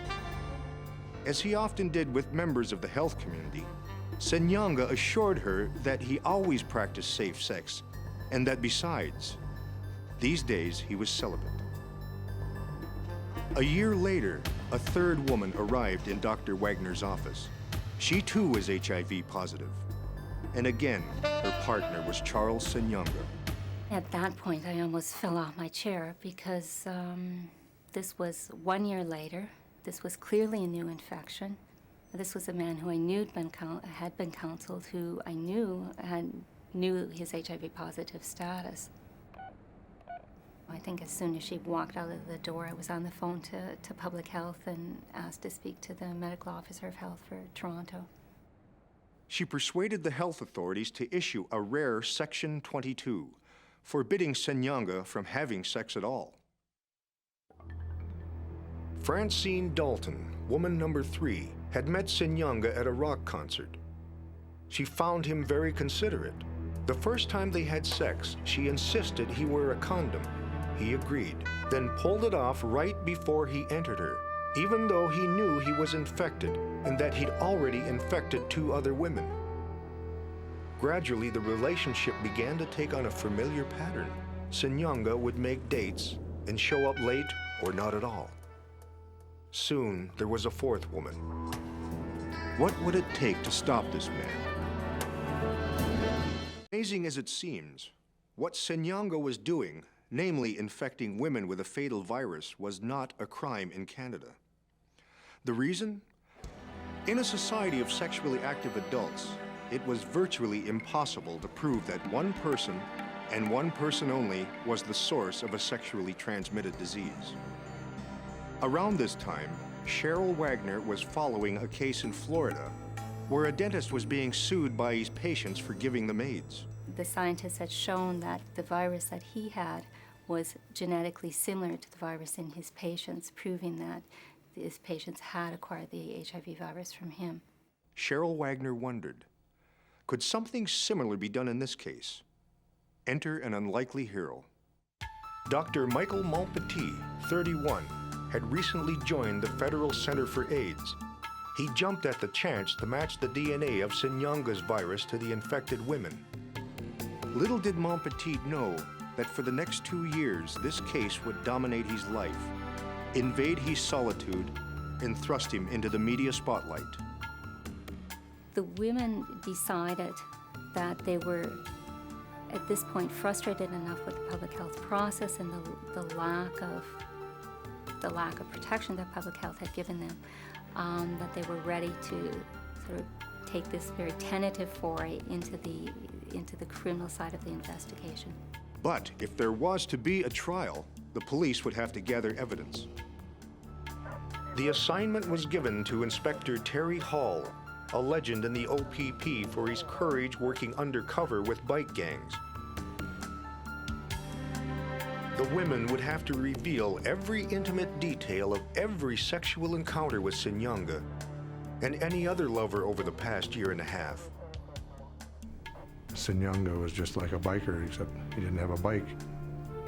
In these kind of interviews, you have to get into very explicit details with these women as to the actual act that took place and every act that they had performed with the man. And it's very, very difficult for them to be interviewed and to discuss that sort of thing. One of the first women Terry went to interview was Joan Estrada. Joan was a star athlete from a financially strapped family. She'd always dreamed of traveling to exotic places, but money was an obstacle. Sanga seemed the next best thing. They dated a few times. Then he took her to his place. He told her that he rarely dated and that she was special. Joan trusted him. After all, he'd attended a Roman Catholic seminary in Uganda and told her he considered becoming a priest. He promised, because she was special, he would use a condom. He didn't. Within weeks, she developed a rash over her whole body, lost 15 pounds, and couldn't even summon up enough energy to get out of bed. Eventually, it passed. A year later, she found out she was HIV positive. She wanted to die at once to avoid the shame of people learning of her condition. Your victims are in homicide are dead. And now I'm dealing with an investigation where my victims are alive but dying before your eyes, as you do your investigation. And it's not like a bleeding knife wound. It's a long, slow death. Soon there was a fifth victim, Nancy Gauthier, a single mother. Then a sixth, Danielle Fitzgerald, who had been date raped by Sanga. He had insisted, even though she said no, that she wanted it. Michael Montpetit worked for months trying to identify the DNA of the women's virus. It was like hitting a wall with no way over or through it. It was very frustrating time after time to see my positive controls work beautifully, my negative controls not show anything as they should, and my samples not show anything at all. And that was very frustrating. Montpetit was trying to replicate the technique used in Florida, but it just wasn't yielding results. Without his evidence, there could be no case against Sanga. A year went by. During this time, the women went back and forth about whether they would testify. It was very difficult for them because none of the women's parents knew that they were HIV positive. So the idea of testifying in a public trial was terrifying. I was concerned what that would do to their emotional health and also their physical health, because stress can play havoc with the immune system. Montpetit had been proceeding on the assumption that Sanyanga's AIDS virus was a subtype B, a North American strain, like the Florida dentists. But given that nothing was working, he decided to try something radically different, and it worked. Not only was Sanyanga's virus different than the dentist, it was an African subtype A, a strain never before seen in North America. At Sanyanga's preliminary trial in February 1992, a big issue was the question of consent. The women had consented to having sex. They hadn't consented to being infected with a deadly disease. But would that distinction hold up in court? The star witness was Michael Montpetit. The reactions from all the women indicated that all of them shared HIV subtype A, which is not commonly found in North America. And that was a first very strong indication that these women were all infected from a common source. The women gave very moving testimony about the catastrophic effects on their lives and dreams from being infected with AIDS by Sanga. Their health was failing. They were isolated by despair and the stigma of AIDS. Joan was so suicidal, Dr. Wagner and others worried about her. The judge in the preliminary trial allowed 2 charges to stand: sexual assault and gross negligence causing bodily harm. But Montpetit had yet to prove that Sanga was the source of the women's infection, and that would prove its own incredible adventure. All he had left of Sanyanga's blood was enough for 2 more tests. There was no chance of getting any more. It was before defendants had to provide blood samples. Montpetit was nervous about using up what was left of Sanyanga's original blood sample. He'd heard about a method developed by 2 Australian scientists to dilute such samples to produce volumes of testable material. But though he could locate the microscopic molecules in the lab, he couldn't find the 2 scientists. One of the prosecutors was convinced that Terry Hall could do anything. So he asked the OPP investigator to find the Australians. Hall did just that in a couple of hours. Using the new technology, instead of having enough for 2 or 3 tests on Mr. Sanyanga's sample, I had enough for several hundred tests. The Australian technique worked. It amplified the sample 400 times. Meanwhile, the AIDS virus was further insinuating itself into the women's immune systems. They were getting sicker. By this time, Sanga had met and married Connie Neal, who felt that he was being victimized by the women and was determined to stand by him. Finally, Montpetit could attempt a comparison between the DNA of Sanyanga's virus and that of the infected women. The day he discovered that the DNA profiles matched was one he'd never forget. I was ecstatic. I bounced around the laboratory for an entire afternoon when I took the picture and saw the material present on the gel. By June 1993, the trial was ready to proceed. The judge, Dougal McDermott, had a habit of making his judicial notes directly into his computer. Michael Montpetit testified that the DNA of the women's HIV was consistent with one another and with the accused, Charles Sanyanga. The conclusion? One person, and only one person, was responsible for their being infected with AIDS, Charles Sanyanga. All the women testified about the devastating effect of what Charles Sanyanga had done to them. But Joan Estrada's was particularly moving. I always wanted to have children. Now I can't. I'm 25 years old, and this should be the prime of my life. And what do I have to face? Death. Look at me, damn you. Are you proud of yourself? Sanyanga never looked up. The question on everyone's mind was, why did Sanyanga do it?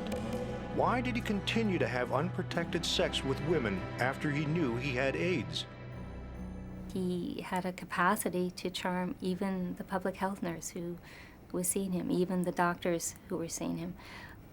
But underneath that, there was somebody who I felt all along was cold, calculating, and not confused about HIV. This was a smart man. This was a man with 4 or 5 years of legal training himself. I felt he knew exactly what he was doing. And just didn't care. His lawyer at first argued that HIV didn't cause AIDS and that Sanyanga was suffering post-traumatic shock due to the trauma of his Ugandan university days.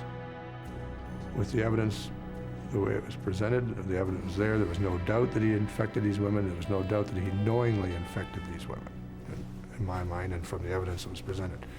So I was very confident of a conviction. The judge said he would consider this decision and render it in a few weeks. He didn't have a few weeks.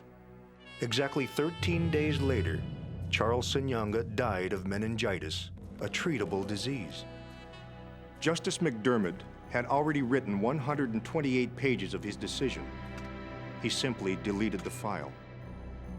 For the women, it was terribly frustrating because this was typical of Charles Sanyanga. He was always the man who would call up and say he'd be there on the weekend and then never show up. For them, it felt like once again he had done it to them. He had missed his final date. This man didn't get his just due. He took the easy way out. The women were left trying to deal with their shattered lives, afraid of having intimate relationships for fear of infecting partners. Words can barely describe their isolated and fragile existence. Francine Dalton recently died of AIDS. Cheryl Wagner cared for her up until the end. Terry Hall held her hand as she went into her final coma. More than a dozen other women who were infected by Sanyanga have come forward since the trial. 2 others died of AIDS. This case brought 2 things to me. One is a deep appreciation for how easy it is to become engrossed in small details and to dissociate oneself from the ramifications of one's science. The other is how dedicated people really put their lives into what they do, and how, in some ways, nobody but them can appreciate how much time and effort and heartache they invest into these projects. The Sanyanga case was unique in so many ways, not the least of which is that there may never be another case where the infection so clearly came from one and only one person.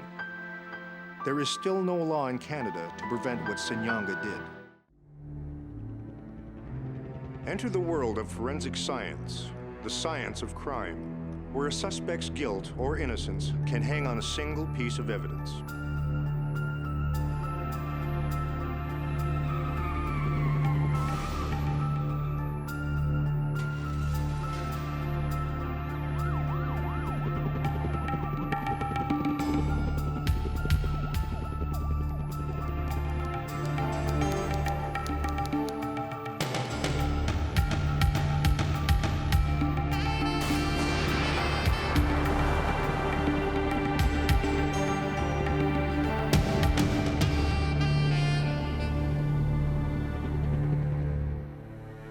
had to pick one skill that characterizes the best forensic scientists, it might be curiosity.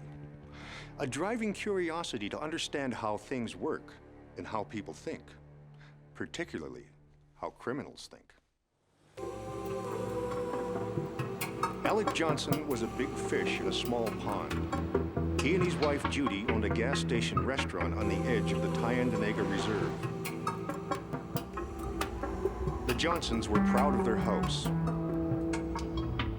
and especially of their shiny, finished floors. As things turned out, they were to be a forensic godsend.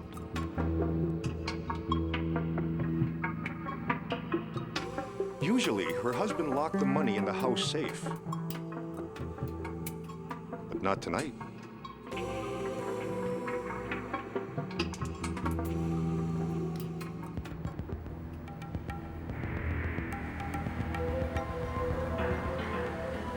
Two rounders, each with long records of theft and robbery, figured Alex might have some money around the house.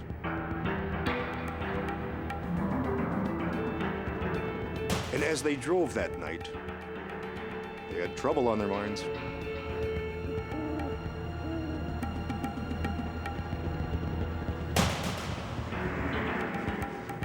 They reached the Johnsons' house around 5 in the morning.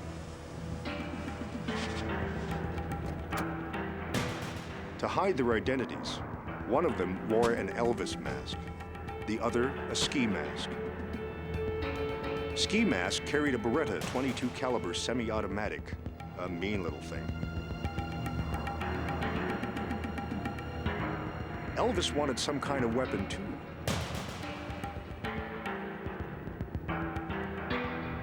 Their plan was simple: crash into the house, scare the bejesus out of the couple, and beat it with the loot.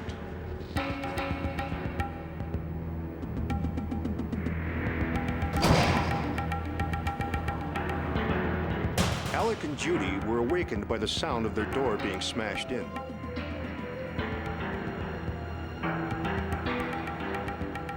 Ski Mask demanded money, but Alec wasn't going to give up the money he and Judy worked so hard for, not to a couple of pipsqueaks in ridiculous masks. Elvis screamed, "Shoot him!" Meanwhile, Judy slipped down the stairs. Elvis said he didn't want to hurt her, he just wanted money. Because the banks were closed for Christmas, the briefcase brimmed with almost $10,000.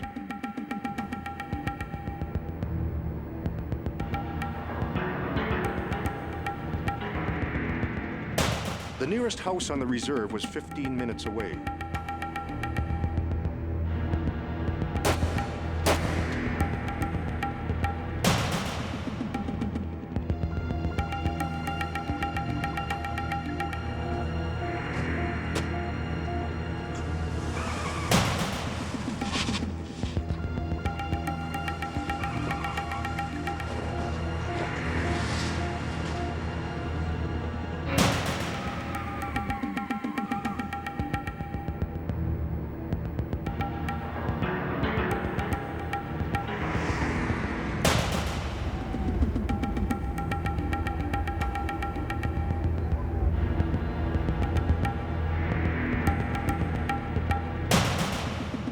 Alec Johnson had been shot 3 times.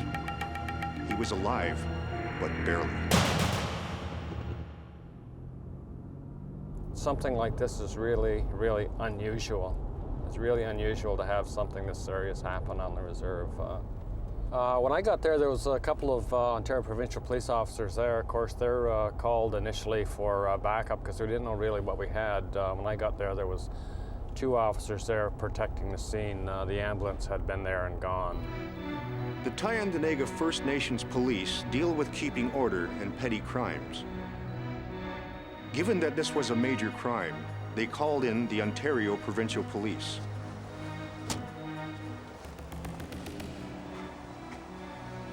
Jim Eady gathers the clues at the crime site.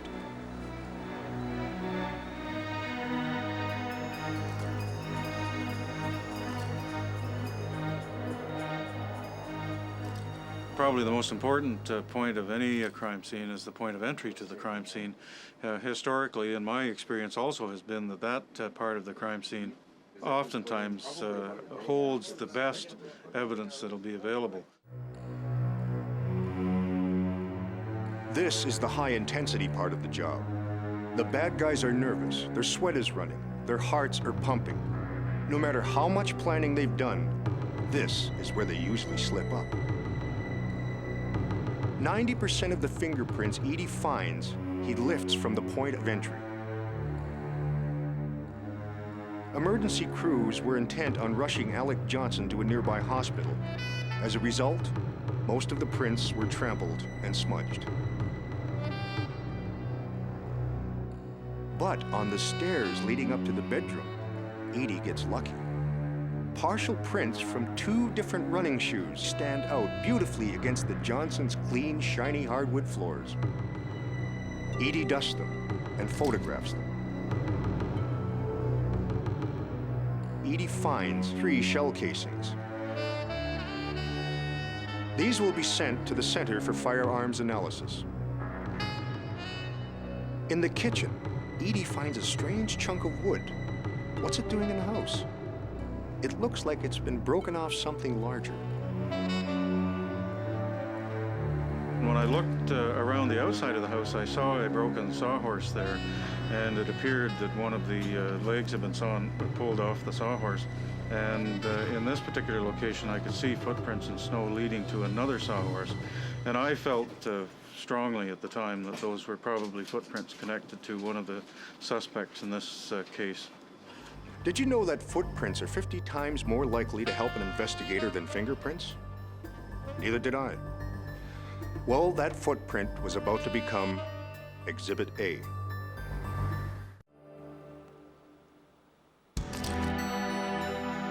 Back at the Johnsons', Edie wants to make a cast of the print, but first he has to photograph it. Not an easy task given the brilliant white snow. But if he doesn't photograph it, he may find irregular details and funny little marks on the cast caused by wedges of mud or pieces of grass stuck to the shoe's sole. Edie is a master on the subject of shoes. He even gives lectures about them at the museum. Which one? The Bata Shoe Museum. No 2 things are made exactly the same, wear the same, break the same, or tear the same. And that applies directly to shoes. Even modern-day shoes in modern processing plants are all come off the assembly line with their various uniquenesses, oftentimes microscopic. But I came to the Bata Shoe Museum a couple of years ago, and I found some really interesting examples, or historical examples really, of evidence that people were aware of and collected and synthesized and processed evidence of footprints because of the number of examples of, shall I say, deception or attempts at deception by the design of shoes. One of the examples that we use here, the Aboriginal executioner's shoes, which are handmade again. The soles are designed with emu feathers on the bottom. So it's impossible to follow the footprints or to make any discovery about the person who was the executioner because there are no useful footprints to draw any conclusions from. I guess you can understand Mr. Edie is passionate about his subject.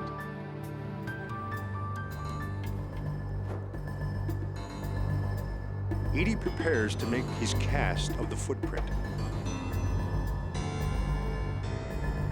It doesn't help that the temperature is rising and the snow is getting softer. Usually, he uses dental plaster. It's exceptionally hard and records very fine detail.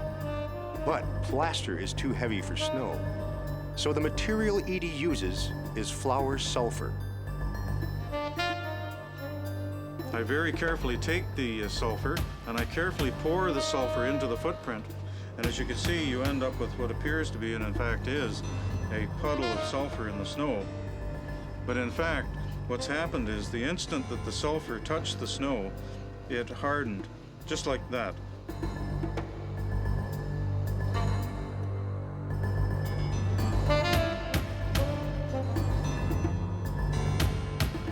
Judging by its treads, it looks like the kind of shoe an NBA point guard might wear, or a kid in the playground.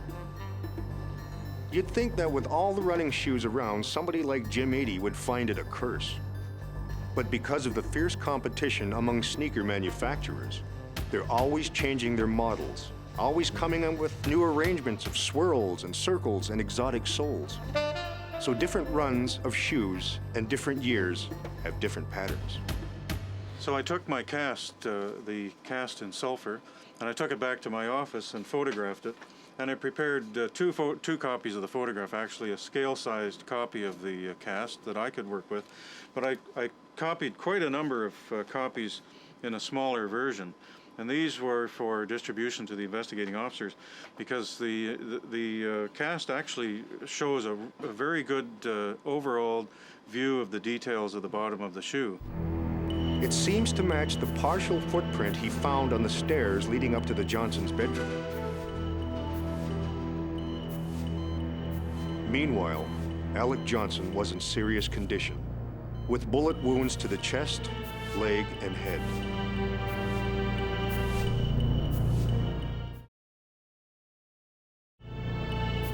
At 4 p.m. on New Year's Day, investigators got one hell of a present. A message turned up on the OPP's Crime Stoppers line. In that break-in, the one where the guy got shot, you ought to be looking at two people by the names of Pete Benedict and Frank Lanoux. Usually on Crime Stoppers, it's thieves telling on one another. That's probably what happened in this case. There isn't a lot of honor in the criminal culture. Police can't find a listing for Frank Lanoux, but they find a Pete Benedict. The listing for Benedict is in Cornwall, about an hour's drive from the Johnsons. Lots of times, criminals live in one area and drive to another to do a job. But police have learned to spread their net a little wider. When Lewis and Detective Rick Myers pull up in front of Benedict's house, they see the red Pontiac, the vehicle Judy Johnson thought she saw as she fled her home. Inside, investigators find a bundle of bills marked in what seems like Judy Johnson's hand, and a Beretta .22 caliber handgun.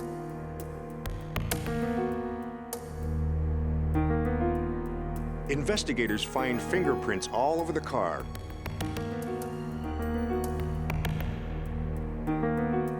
Benedict's prints are found on the driver's side, while someone else's prints are found all over the passenger's side.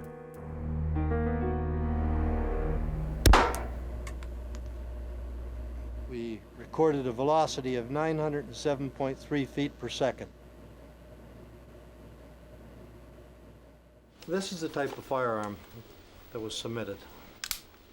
It's a small semi-automatic .22 caliber pistol. It's made by the Beretta company, and it's clip loaded or magazine loaded. This is the magazine, and this fits into the bottom or the magazine well of the firearm. What I have here is on the left-hand side, you'll see a portion of a center fire cartridge case. And on the right-hand side, I have my test that I fired from a suspect firearm. And you'll see a small line running down. And that's the prism line that separates these two through the microscope. But what I'm looking at is a portion of each. And this is what we call breech face marks. And if you look at these lines or striations, the way they run into each other, this would constitute a match. It was quite a simple matter in that particular case for me to match up the cartridge cases to that particular firearm. But the fingerprints, the bundles of money, even the gun which matches the bullets found at the scene are circumstantial evidence. Investigators know a good lawyer could find explanations for all those things that would give Benedict a sizable loophole.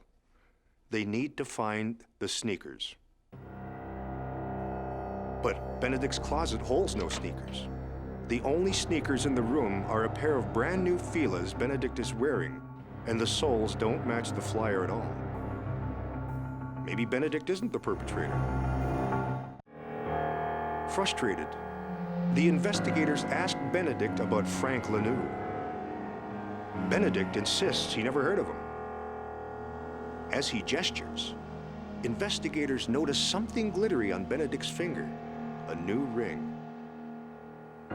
Benedict is asked to empty his pockets. Among the contents, they find a receipt, dated the day of the robbery. There's no tax on the purchase because as a native, Benedict is exempt from tax. The ring, it turns out, is from a jewelry store in a mall an hour away. On a hunch, investigators decide to check out the mall. Maybe Benedict bought more than just a ring.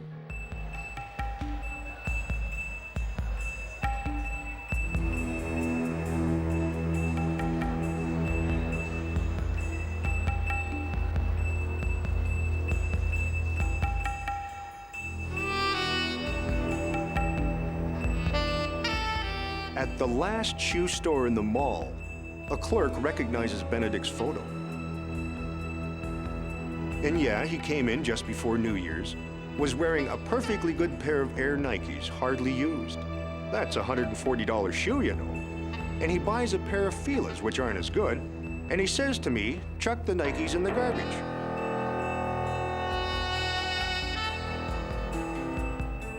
That's when investigators had another stroke of luck. Because of the Christmas holiday, the garbage hasn't been picked up yet. Edie checks the sneakers against the print, checking first for size. They match. And we had now recovered shoes that could be linked clearly to one of the suspects. I could see very clearly that precisely this element of the shoe, that little piece of the shoe, has a cut on the end of it. And if I look across on the test impression of the suspect shoe, exactly the same element has exactly the same little cut on the end of it.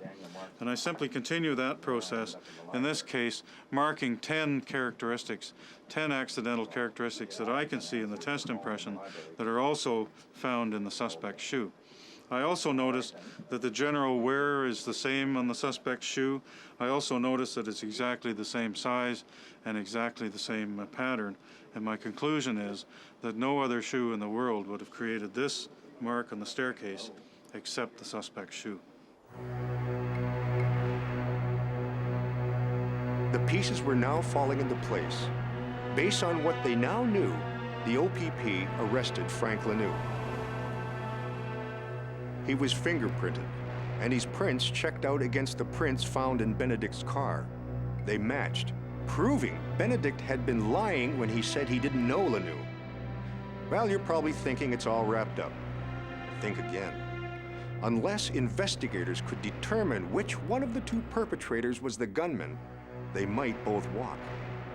Judy Johnson had identified the gunman as the one wearing the ski mask. Was it Benedict or Lanoux's face behind the shooter's mask? The masks had been recovered the day after the shooting, a half a mile down the road, and sent to the Center of Forensic Sciences to be analyzed for DNA. DNA is the most revolutionary development of the century in forensic science. DNA is found in virtually every cell of our body, including hair, teeth, and all bodily fluids. Scientists had found traces of saliva inside the mask. These were analyzed by the lab and compared to samples taken from each of the suspects. One of the suspects, while being interviewed, had smoked a cigarette in the police cruiser. Not only is smoking bad for you, but your saliva is loaded with DNA. When they compared results, they now knew Benedict had worn the Elvis mask. By the process of elimination, Lanoux was the shooter. At the trial, prosecutors presented the masks, the gun, the casings, and the marked money, and the fingerprints in the car. All of this tied Lanoux to Benedict, but it was circumstantial. It was this, Exhibit A, that clinched the case. The fact that their prints were found on the stairs going up to Johnson's bedroom proved they'd been in the house that night of the shooting. Before Jim Eadie could even testify, the defense lawyers pleaded their clients guilty.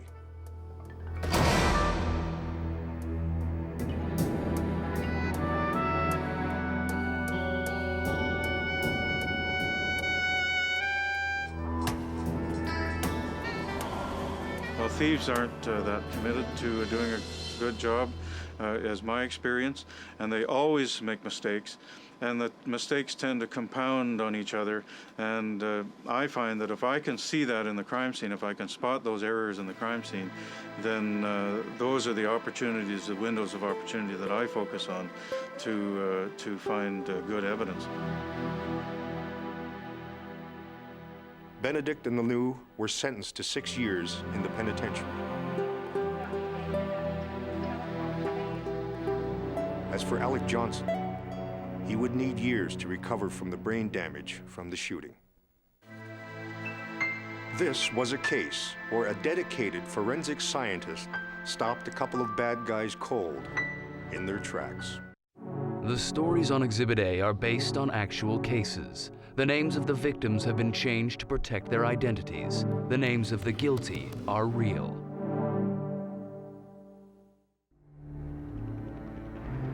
Enter the world of forensic science, the science of crime, where a suspect's guilt or innocence can hang on a single piece of evidence.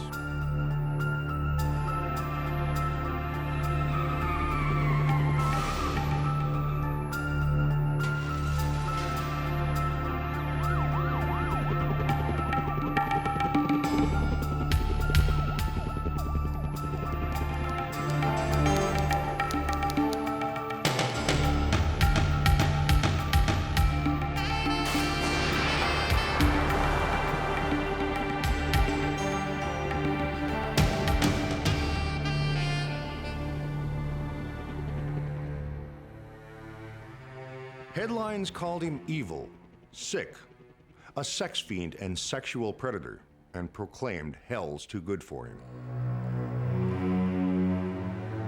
Janet meets him in the parking lot of the Humane Society, where she'd offered to become a volunteer. He asks for directions and starts talking about his dog. He introduces himself as Richard Wilde, says he's a film producer, and though he never does this, because she is so beautiful, he urges her to call his casting agent, Rachel.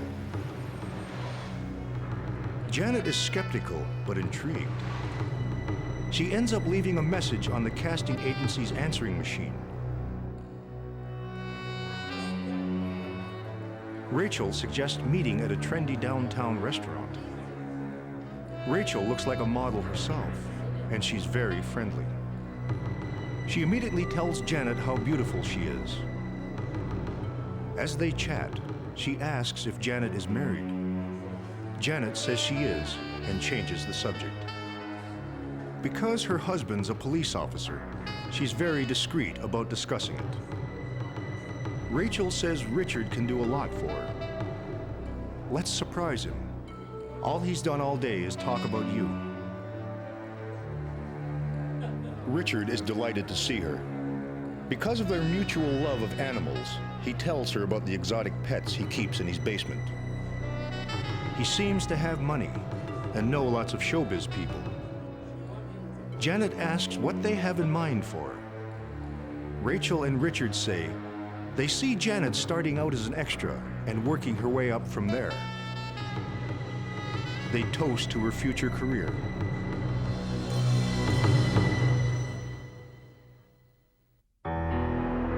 The next day, flowers arrive with a card that says, "You're stunning. Hope to see you soon, Richard." Rachel arranges a second meeting. She's brought along a red dress that she thinks will make Janet look glamorous and sexy. Instead, it makes Janet nervous. That night, though she's still checking them out, Janet has 2 glasses of wine.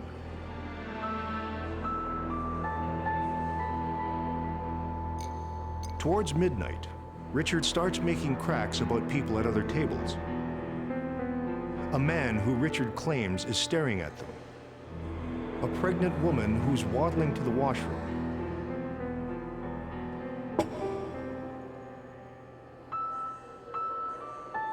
When Richard offers another drink, Janet turns it down. She's getting fed up with them. She's sure they're up to something. She doesn't know what, but it doesn't seem legit.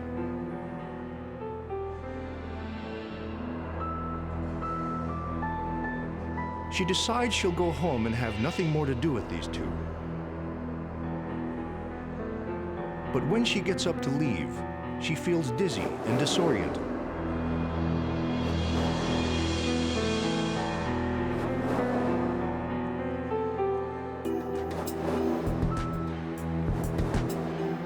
Once inside the car, all she wants is for the night to end. She tells them, "I want to go home. Take me home." But they don't. Though she doesn't know whose house it is, and this is not the kind of thing she would ever do, she follows them inside like a little puppy dog.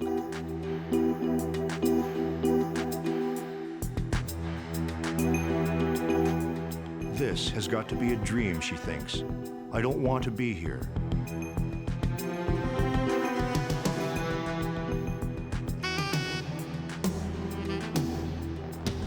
Then all she can remember are a series of flashes. A camera. Rachel laughing.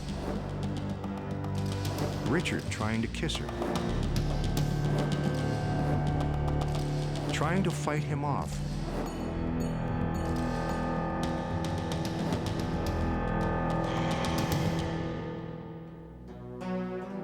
Then finding herself wearing the red dress from the car.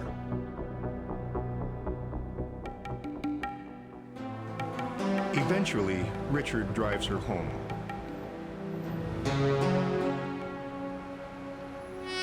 Janet's husband is waiting for her, worried sick.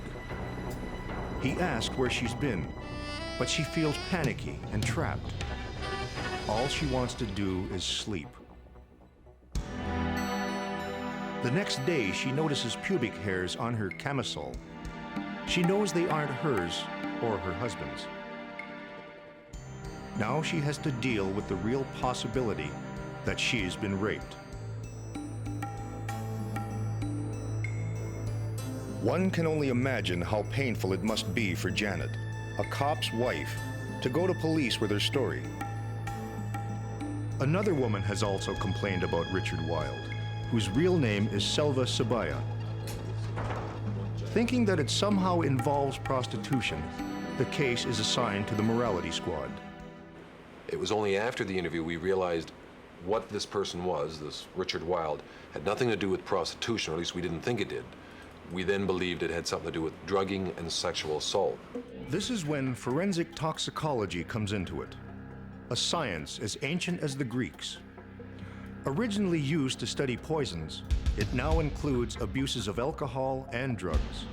Yeah, the officers approached me and indicated that this fellow was committing sexual assaults on women and probably using drugs to do it. They wanted our laboratory to be able to establish what was the drug that Sabaya was using. The problem is that by the time Steve Lintlop gets the sample of Janet's blood, it's a month after the assault.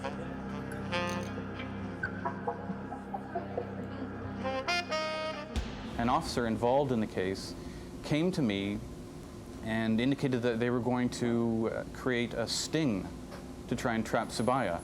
So it was quite exciting, quite different from the usual way a case unfolds in toxicology. Police choose an undercover cop named Angela, who is Sabaya's type. Pretty, young, and white. Knowing the restaurant he frequents, they send her in, hoping to lure Sabaya. She went in there, sat by herself, and from what we were able to gather, we had a good idea he would come to her, which he did. There was a short conversation between the two of them where arrangements were made to meet the following night at the same bar at a certain time. We went back the following night. We had the officer in there. We had backup officers on the outside watching the premises. Sabaya showed up eventually, and he started with his spiel about into the movie producing commercials, etc. At some point, the officer's attention was distracted, and at that time, Sabaya slipped something inside her drink. A short time later, Angela begins to feel some of the same effects Janet had: dizziness, heaviness, a dry mouth, and a rapid heartbeat. She calls for backup. Detectives appear.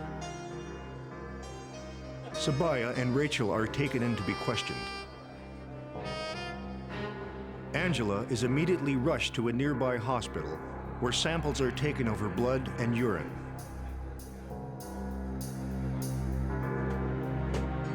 Steve Lintlop orders a series of low-tech tests to determine which drug or drugs, alone or with alcohol, would have produced the physical impairment and memory lapses experienced by Janet and Angela.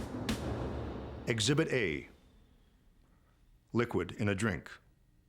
Now, Sabaya was interested in producing a degree of sedation that would generate a willing partner for whatever he intended. There was a history that suggested he was using Trazolam. One of the brand names for Trazolam is Halcyon, and it's a short-acting, very potent hypnotic. Mr. Sun, he's the head of our prep group. Actually, he is the prep group. I submitted the beverages to him and the glasses that the beverages came from. It should be, in theory, a fairly easy task for Mr. Sun to prove to us that Trazolam or some other drug was in there. He works his magic, he does his extractions, he runs his analysis, and it came back with caffeine and nothing else. Police have a search warrant for Sabaya's house. A woman who identifies herself as Sabaya's wife lets them in. The search yields a range of drugs, including triazolam, and a copy of the CPS, a drug manual used by pharmacists. And 2 little black books. This one here, basically it's names and phone numbers. A lot of the names in here, he's put a rating system on where he's scored women out of 10. And then a lot of the victims that he's gone through afterwards and drawn a line through the name, and they've been sexual assault victims. We found a lot of Instamatic or 35mm photographs of women. Often, as happened with Janet, the victims were shown photos of themselves undressed and or in sexually explicit positions. They had no conscious memory of this taking place. They weren't aware of it. A lot of them denied that it was them that was in the picture. Often using female accomplices, he posed as a film producer, modeling agent, lawyer, or diplomat to entice his victims. He boasted he'd been a dancer in Cats and in the video for Michael Jackson's Thriller. He'd take them to crowded downtown restaurants, places that seemed safe, and offer them drinks. Some would remember little of what happened during the next hours. What started out as 2 victims is mushrooming into hundreds. But why hadn't any of these women come forward?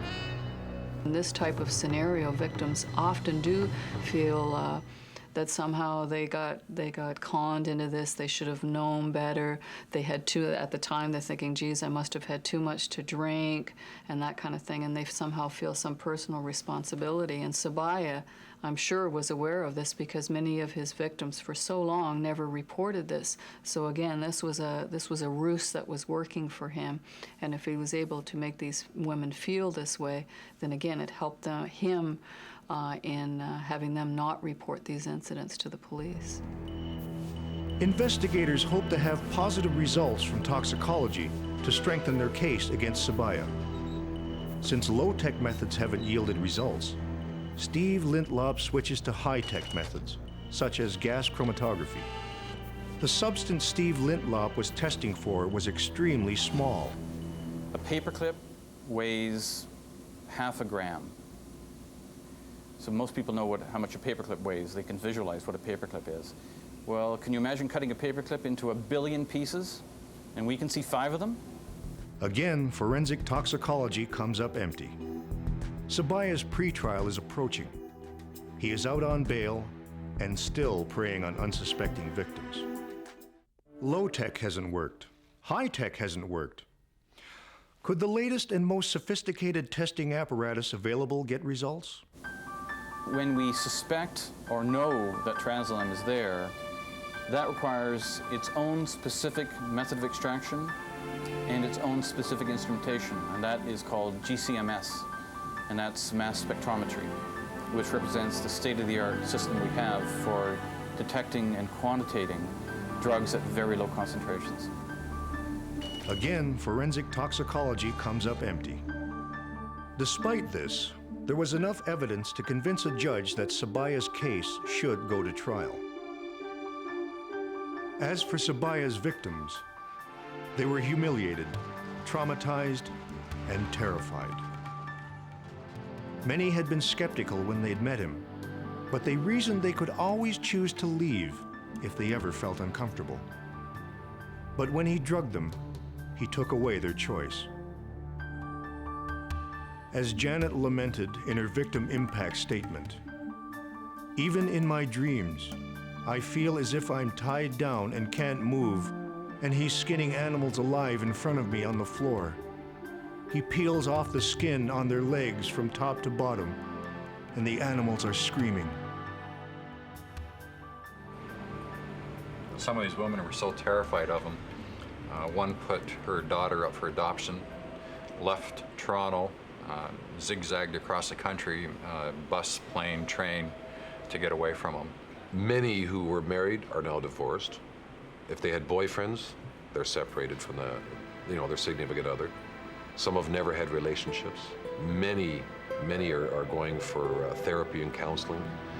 Some have attempted or thought of, certainly, suicide. News of the trial brought forth more former victims. Her name was Karen Fallon. She was upstairs during many of Sabaya's sexual assaults. According to newspaper accounts, Sabaya charmed and married her so he could remain in Canada. A month into the relationship, he beat her for getting birthday flowers from another man.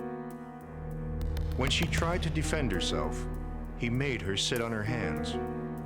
He told her it was a birthday she would never forget.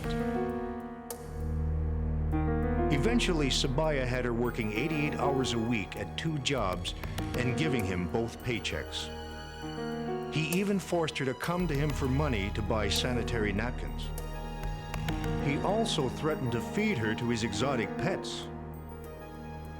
He had 2 freezers. And he'd open up the freezers and say, "This one is the horse meat. This one is the people that piss me off, so don't piss me off.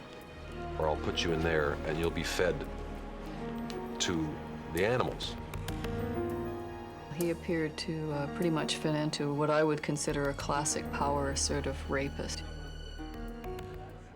These people usually have consensual sexual relationships with marital partners or other consensual partners, but that's not what their sexual fantasies involve. Their sexual fantasies involve non-consensual sex.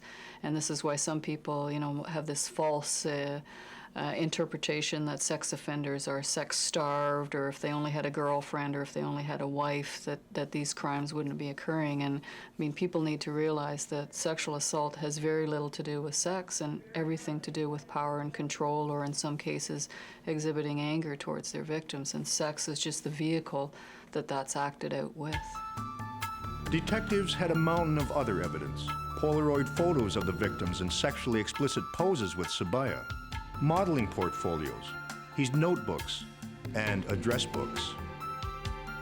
But as for the undercover officer's blood and urine samples, the only positive finding I had confidence in was that there was some alcohol in her urine, which was entirely consistent with drinking an alcoholic beverage during the sting.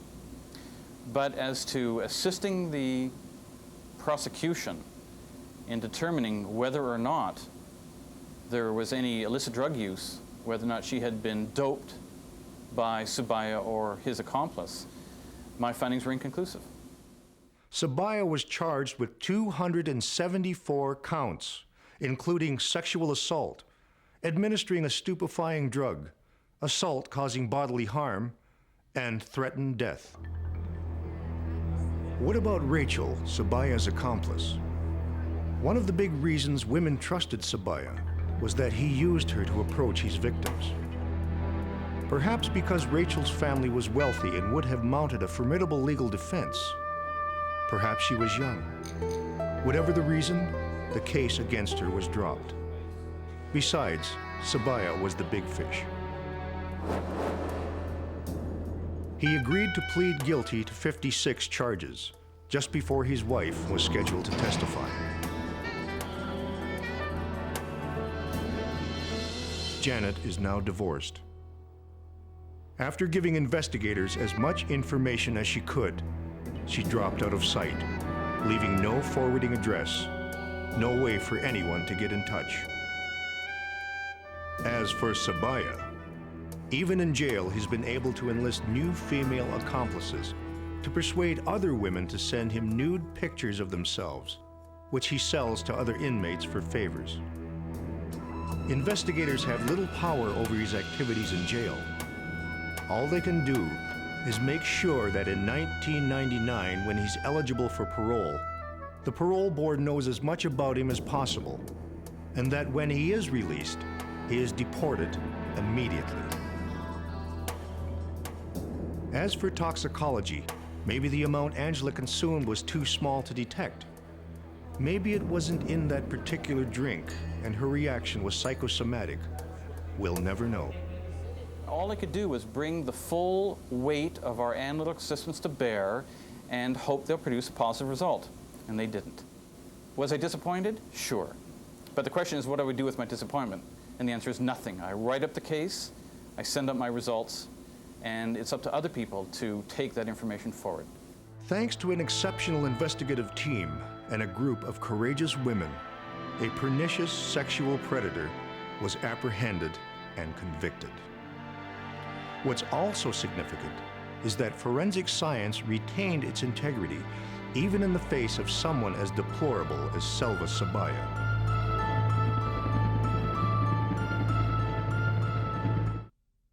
The stories in Exhibit A are based on actual cases. The names of the victims have been changed to protect their identities. The names of the guilty are real. Enter the world of forensic science, the science of crime, where a suspect's guilt or innocence can hang on a single piece of evidence.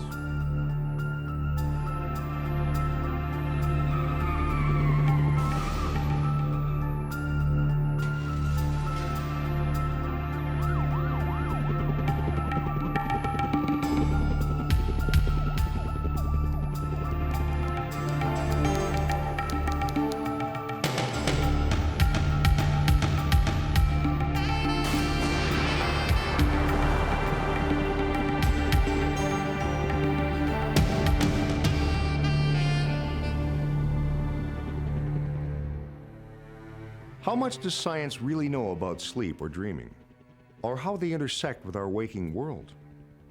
Exhibit A, the mystery of sleep. The last thing John Greer remembered was falling asleep watching Saturday Night Live. Then he had these weird flashes. His mother-in-law with a help me look on her face. Yelling, kids, kids, trying to warn them about something. The sound of a phone beeping off the hook. Then coming awake in his car and seeing a bloody knife beside him. If this was a nightmare, he desperately wanted to wake up. Then the horror dawned on him. He drove to the nearest police station where he blurted out, "Oh my God, I think I just killed 2 people." The police sped to his in-laws. They found John's father-in-law still alive with serious knife wounds to his back and head. his mother-in-law had been stabbed 5 times and hit with a tire iron. An hour later, John's wife, Lisa, is awakened by 2 police officers. They break the news that her mother has been murdered and that her husband is the murderer. It doesn't make any sense to her. In the 6 years she'd known John, he never once showed any violent tendencies.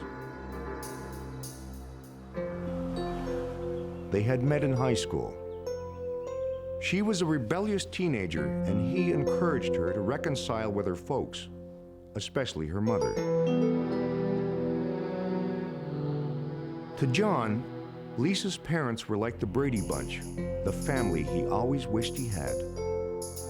And he'd always been particularly close to her mother.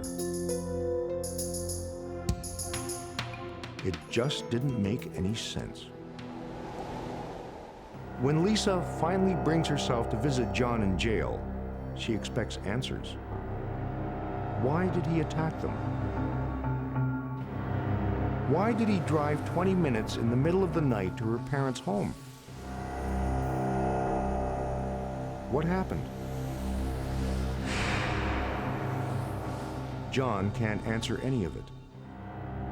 Even his severely damaged hands are a mystery. Lisa leaves angry and confused. From this point on, there would always be 2 juries judging John, the one in the courtroom and the one in his wife's heart. He resigned himself to this inevitable fate, a divorce from Lisa and a conviction for first-degree murder. The attack didn't sound like something John would do. Not to John's grandmother. So she hired John, one of the best criminal lawyers in the country, Marlis Edward. He was deeply sad, tearful, and he was very clear that he did not remember. He did not understand what had happened. He did not know if he was responsible for the death of his mother-in-law and the severe stabbing of and wounding of his father-in-law. So really all he could say in the most compelling of ways was, I'm confused, I'm frightened, I don't know why I'm here, I've damaged my hands, his hands were very badly injured by obviously handling a knife of some kind, and I don't know what happened. Why was his memory so sketchy about such a horrendous attack? Was he faking? Or was it some form of temporary insanity? She called Ronald Billings, an expert in forensic psychiatry. I was puzzled because he was depressed, but he was depressed because of what happened. There was no evidence of any kind of delusional thinking, and he didn't have a long history of antisocial behavior, and he was not an aggressive person. His nickname was the Gentle Giant. So there was nothing. He didn't show, there was no personality disorder. He wasn't psychopath. It was just a puzzle. Meanwhile, the police had a strong case. His father-in-law could identify John as the attacker. They had also found the murder weapon in John's car. And they had his confession when he entered the police station. Then what would explain the attack? I looked to some external circumstances that would give clues. And one of them is the absence of any motive. I mean, there was no insurance policy, there was no money, there's no anger, and you can't find a reason. And we found, I think, a clue, and a very important clue that started to move us in direction of exploring sleep disorders, when we received from the Crown a copy of his statement to the police. In our law, we provide for, and it's rarely been successful, a defense of non-insane automatism. Sleepwalking is one variety of that. sleepwalking. Many of her colleagues found it far-fetched, others ridiculous. A jury would never believe it. Nobody would. Would you? Marlis Edward wanted to know as much as she could about sleepwalking. Searching for an expert, she found one close to home, Roger Broughton. Marlis got permission for Broughton to set up a temporary sleep lab in a parole office. Technicians would monitor John's brainwaves, eye movements, muscle tone, and blood oxygen. There are two qualitatively different types of sleep. The first type we refer to usually as non-REM sleep or synchronized sleep or sometimes quiet sleep. And the other type we refer to as rapid eye movement sleep or REM sleep, also called paradoxical sleep and active sleep. There are significant differences between these two types of sleep, which are really as different from each other as either is from wakefulness. Sleepwalking occurs in deep sleep, the lowest of the 4 levels of non-REM sleep. In normal subjects, when we study their sleep, they very rarely go from the deepest stages of non-REM sleep, from what we've called slow wave sleep, to wakefulness. It's quite rare. Dr. Broughton observes John Greer immediately sinks down to level 4, deep sleep, then suddenly shifts to wakefulness without passing through any of the other 3 levels. 1 or 2 such shifts per night is usual. Here in this first study, he had, I think it was 4 or 5, 1, 2, 3, 4, so 4 here. So this is fairly characteristic of sleepwalkers. Experts believe sleepwalking is an incomplete arousal from sleep. The person has their eyes open, but they're like a robot, carrying out some deeply embedded internal program. That's why sleepwalking is often made up of familiar actions. There was a man who used to cook entire meals while asleep. He would grunt like an animal at these times, and his family learned not to wake him because he would become aggressive. In the morning, the man could never remember any of it. Not only was the man a sleepwalker, but his children and grandchildren had a high incidence of sleepwalking. In fact, when his grandson was 6, he tried to climb out a 6th-floor window in his sleep. The sleepwalking cook was John's maternal grandfather. The grandson who tried to climb out the 6th-floor window was none other than John Greer himself. He also had other sleep disorders which frequently cluster with sleepwalking, which include sleep terrors, of which he had had in the past, sleep talking to a certain extent, and a pattern of very deep sleep. So personal circumstances and family history are 2 of the preconditions of sleepwalking. Others are stress and exhaustion. To understand how these might have had an influence on John, defense scrutinized the days leading up to the murder.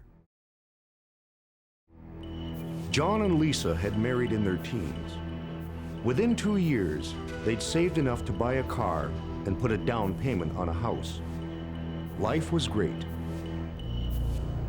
Then one weekend, they went with another couple to the Queen's Plate. John's horse won and paid $45. John thought he had the knack. He knew Lisa dreamed of going to Australia. He thought he'd play the horses just until he won enough to send her there. Within a year, his dream became a nightmare. He started losing, then stealing small amounts from his employer to cover his losses. In time, he embezzled $32,000 and was caught, fired, and charged with theft. He spent a night in jail. Lisa and her folks stuck by him. No one would hire him. With Lisa pregnant with their first child, and to stem her financial anxieties, he lied that he had gotten a job. Then he started playing the horses again, believing somehow that he could win enough to repay his employer and bail himself out of trouble. This time, when he started losing, he borrowed from loan sharks and stole from his wife's bank account. The murder had taken place on Saturday night. The pressure began building that Thursday. That's when Lisa was notified that one of her checks had bounced. Assuming it was a mistake, she inquired at the bank. They showed her a stack of checks with her signature. With a sickening feeling, she realized they'd been forged by John. That night, she screamed at John and banished him from their bedroom.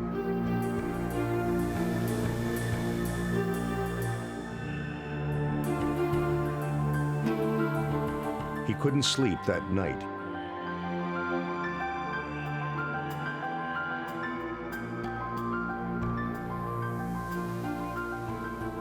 Then on Friday, Lisa discovered he'd been lying about having a job and that they were more in debt than she'd imagined. She had never been so angry. Alone, he couldn't stop worrying that she'd leave and take their new baby. And he couldn't blame her. He couldn't sleep that night either. On Saturday, after being awake 48 straight hours, he played rugby, hoping it would make him tired enough to fall asleep. When Lisa came home from work, he expected she would demand a divorce. Instead, she told him they'd sell the house, repay his employer, and start all over again. John couldn't believe it. He would have to come clean with her parents. That would be one of the hardest things he'd ever have to do. He feared he'd lose their love and respect. But if that was the price of keeping his marriage together, he'd do it. That night, Lisa asked him if he was coming upstairs to bed. He said he'd sleep downstairs until all of this was behind him. As he settled down to watch the end of Saturday Night Live, he believed they'd weathered the storm. But if life up until now had been a nightmare, it was to become a living hell. When John Greer fell asleep that night, he'd been awake for 60 hours. 60 hours reliving the awful events of the past 3 days. 60 bleary hours of agonizing stress. So yes, on the night of the murder, John Greer was a prime candidate for sleepwalking. But would a jury believe it? Would they believe that he had driven 20 minutes on a superhighway and committed 2 ghastly attacks while sleepwalking? Exhibit A, to sleep, perchance to sleepwalk. The judge in this case had 3 questions for the jury to decide. Did John Greer cause the death of his mother-in-law? And if he did, were the acts causing the death conscious and voluntary? And if the acts were not conscious and voluntary, what crime was committed? We knew we had to put forward a thorough and exhaustive case, one that would convince a rational person so that, they wouldn't walk away saying, this is ridiculous, this is incredible. It had to be, enough evidence that 12 ordinary people in the community would look at it and say, this is the only explanation. John's final thoughts before falling asleep that fateful Saturday night might have been filled with anxiety about meeting the next day with his in-laws. Deep in sleep, an hour or 2 later, which is when most sleepwalking occurs, he might have started acting out the next day's events.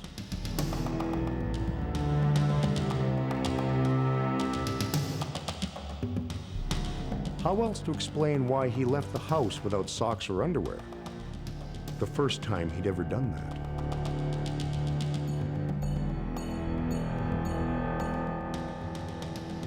Or why he'd left the front door wide open. Another thing he'd never done before. Then he started driving on a superhighway to his in-laws. a route he'd driven hundreds of times.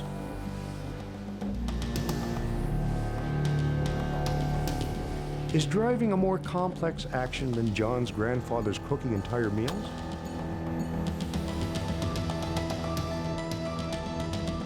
No one could be absolutely positive about the next events. How John got in is not clear. One could imagine his mother-in-law seeing him at 4 in the morning and trying to figure out what was going on. Perhaps, as happens with sleepwalkers, she'd physically tried to get his attention and he became aggressive. Terrified, she might have run into the kitchen and tried the phone, which didn't work because the extension had been knocked off the hook. Perhaps that's when she reached for the knife. John's father-in-law testified that he woke up with John choking him.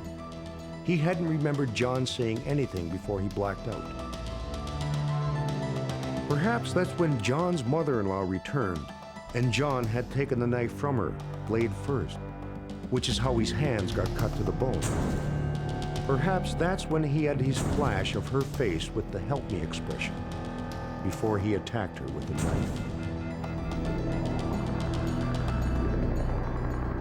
Around that time, one of the girls came out onto the landing and called out to see what was going on. The girls testified they heard grunting. John's grandfather used to grunt when he cooked in his sleep. Then he remembered coming awake and seeing the bloody knife next to him. More time had elapsed since he'd left the house than most sleepwalking incidents.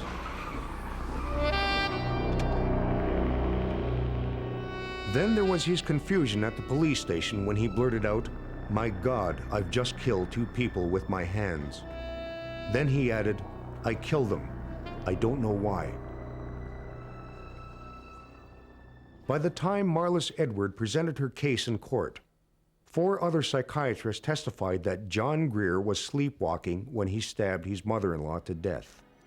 In an emotional victory, Lisa finally believed. But even if he was sleepwalking, was he still guilty of first-degree murder? Had he programmed himself while awake to kill his mother-in-law in his sleep? There's no evidence that one can create a motivation in wakefulness as a sleepwalker in a way that would carry over in sleepwalking. Marlis Edward argued that yes, John Greer had caused his mother-in-law's death, but that neither a first or second-degree murder or manslaughter charge applied. Since the prosecution had failed to present beyond a reasonable doubt that John's actions were voluntary and conscious. The jury deliberated for 9 hours. When the judge asked, "Members of the jury, have you agreed upon your verdict?" the jury foreman stood up and replied, "We find him not guilty." Greer was free. I was committed to a person who I believed if he had been convicted, would have been wrongly convicted. And that in itself is the real benefit and the real joy of doing criminal defense work, when you think you get the right result and the just result. He and Lisa tried to put their shattered lives back together again. But after a few years, they filed for divorce. As far as is known, John Greer had never again acted violently in his sleep. Was it a freak of nature? A 1 in a billion occurrence?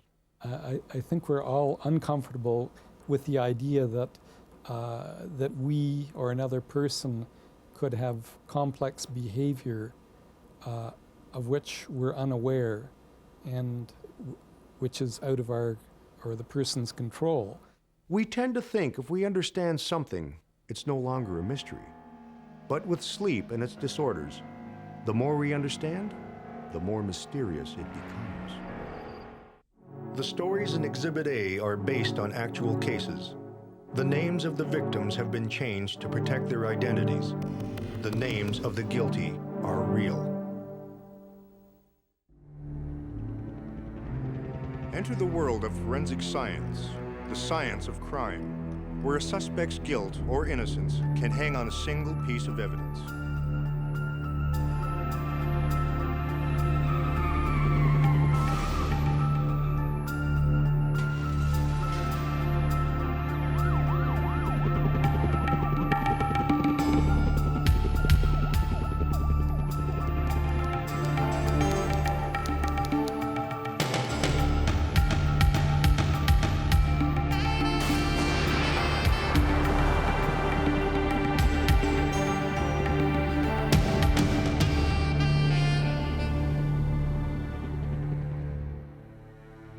Beginning an investigation with a single body part is like beginning a jigsaw puzzle with a single piece. But that's how the following case began. Exhibit A. A human leg extending from just above the ankle to just above the knee washed ashore an hour from Niagara Falls. Police are called, and they in turn call in a forensic pathologist. The pathologist in this case has performed some 8,000 autopsies, but this will be his most memorable. It was a large leg, appeared to be from a large individual. It was obviously a white person, and it was covered in algae and beach sand and debris and so on. There were no injuries that I could see, and it had been pretty cleanly severed at each end, but I couldn't tell whether it was male or female.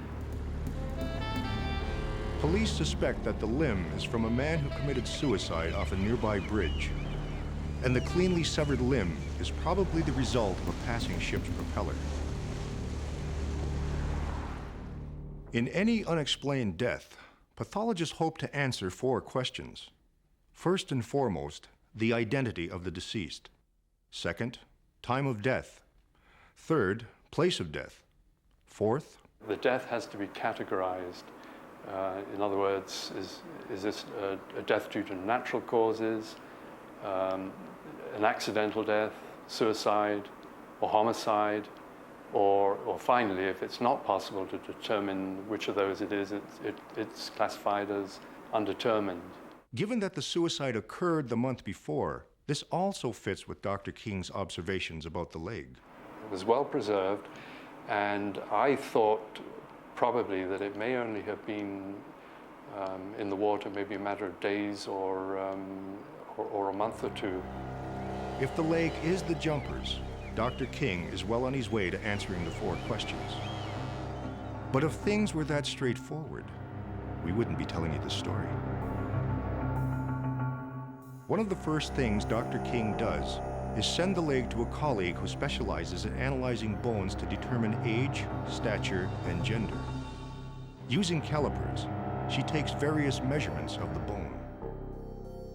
The big challenge in this case was that the remains were so fragmentary. All we had was a partial leg. When you're trying to get a lot of information from just a couple of parts of long bones, it's difficult. You're just looking at a small portion of the skeleton alone to try to reconstruct the individual's characteristics. With a pelvic bone, determining gender is roughly 95% accurate. With a skull, around 80%. But with just a leg bone, accuracy drops off sharply. The measurements of the long bones from parts of the shafts and around the knee joint fell within the male range and outside the range for female measurements based on the reference standards, so it would indicate the individual was a male. Based on this, the leg is sent back to Dr. King, identified as John Doe. That's when things take an interesting turn in the autopsy room. Detectives from nearby Toronto are investigating a missing person, a 6-foot prison guard named Louisa Barston. What happens when a body or a body part is found, there's a message goes out to all police agencies. So we went down just to sort of take a look and see if it could have any connection with our case. We felt it was a woman's leg, even though it was big. You know, as big as what you'd expect a 6-foot man's leg to be. Given this, Dr. King re-examines the leg. I noticed that it was not a very hairy leg. There were in fact relatively few hairs on the leg. They were very fine and very short, and suggested to me that these were most probably hairs that one would see on a female leg. John Doe could be Jane Doe. But did the leg come from the missing woman? Louisa's husband, Henry Barston, a police sergeant, had reported that she'd gone missing more than a month before. The Barstons had already been touched by tragedy when their eldest son, Patrick, had been killed in an accident. That's when their grandson, Tim, had come to live with them. According to Henry Barston, on the morning of Louisa's disappearance, Tim left for school as usual. But an argument erupted about how she had disciplined the boy for wetting his bed. The argument continued as they headed for Toronto. The closer they got to downtown, the more it seemed to escalate. At a red light, it exploded. What happened next would haunt him in the days that followed.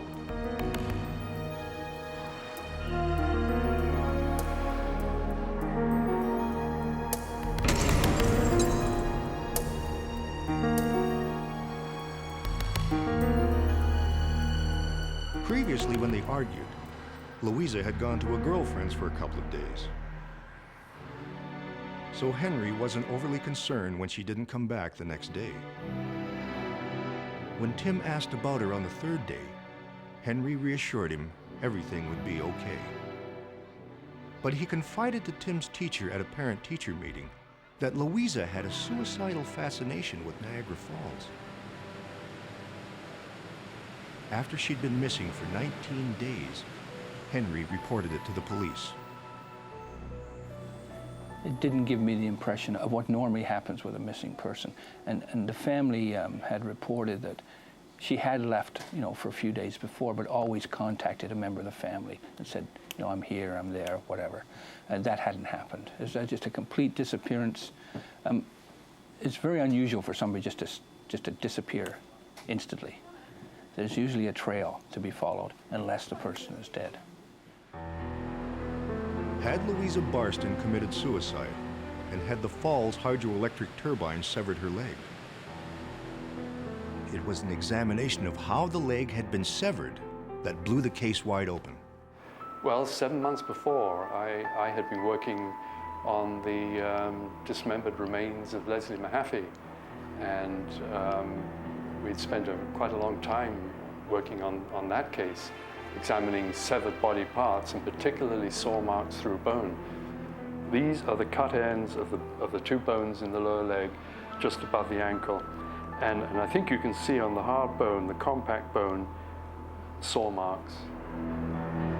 He now had an answer to question 4, the category of death. This is obviously not suicide, and the body being dismembered by the screw of a large ship. There's obviously foul play involved. The fact that Barston waited 19 days before reporting his wife missing troubled Tony Warr. I'm sure you've experienced where you've met somebody that, for some reason, and you don't know why, you may cause the hair on the back of your neck to stand up because you don't know why. The person who was causing the hair on the back of Tony Warr's neck to stand up was another cop, Henry Barston. What happens when a cop investigates another cop? The fact that it was a serving police officer on our service would cause us to be very guarded about the progress of the investigation. And people working on the investigation were instructed not to talk outside of the investigation. It made life a little difficult because we weren't able to go to our usual, resource, which is 5,000 to 6,000 people we have, working with us. We can't go to that resource so easily because we have to be careful that information might get back to our suspect. Tony Warr started by reviewing Barston's original statement.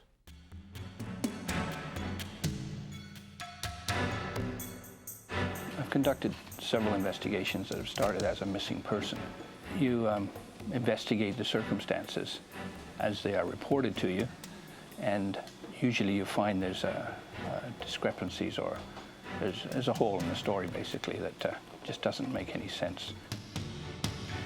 And that's where you zero in and try and find contrary evidence to prove that the account given by whoever's reporting it is not correct. Tony War zeroed in on the alleged story about the smashed window. According to Henry Barston, they had argued about their grandson's bedwetting. It came to a head when they stopped downtown for a red light.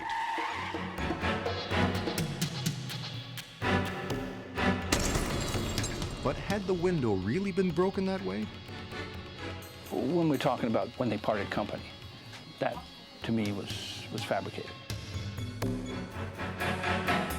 But if you could look a videotape of that interview, you would see a marked change in the way the conversation was going when we're talking about things that were insignificant or things that actually happened, and into the area where when she disappeared, that did not happen. It's just as important to disprove as it is to prove something. So for 2 weeks, police hand out flyers at the same street corner at the same time of day to see if anyone can corroborate Henry Barston's story. No one claims to have witnessed it. Nonetheless, Henry's car window had been broken. Investigators interview the garage mechanic who fixed it. He expresses doubt that anyone but Superman could have broken the window using only their fist. But there had to have been a reason to explain the fact that that window was broken. So that was a trigger to me that we got to find out, why did that window break? And when did it break? Because that's an important part of the story. Around this time, investigators get a call from one of Henry Barston's neighbors. She claims that on the night Louisa Barston supposedly disappeared, she saw someone toss a large bundle into the trunk of a car. Under hypnosis, she identifies the man as Henry Barston. Police question Barston again, and this time ask him to bring in his car. In an aside, he mentions he's been having trouble with his grandson playing with matches. The next day when Barston brings his car in, it smells of smoke. According to Barston, his grandson Tim had set the fire.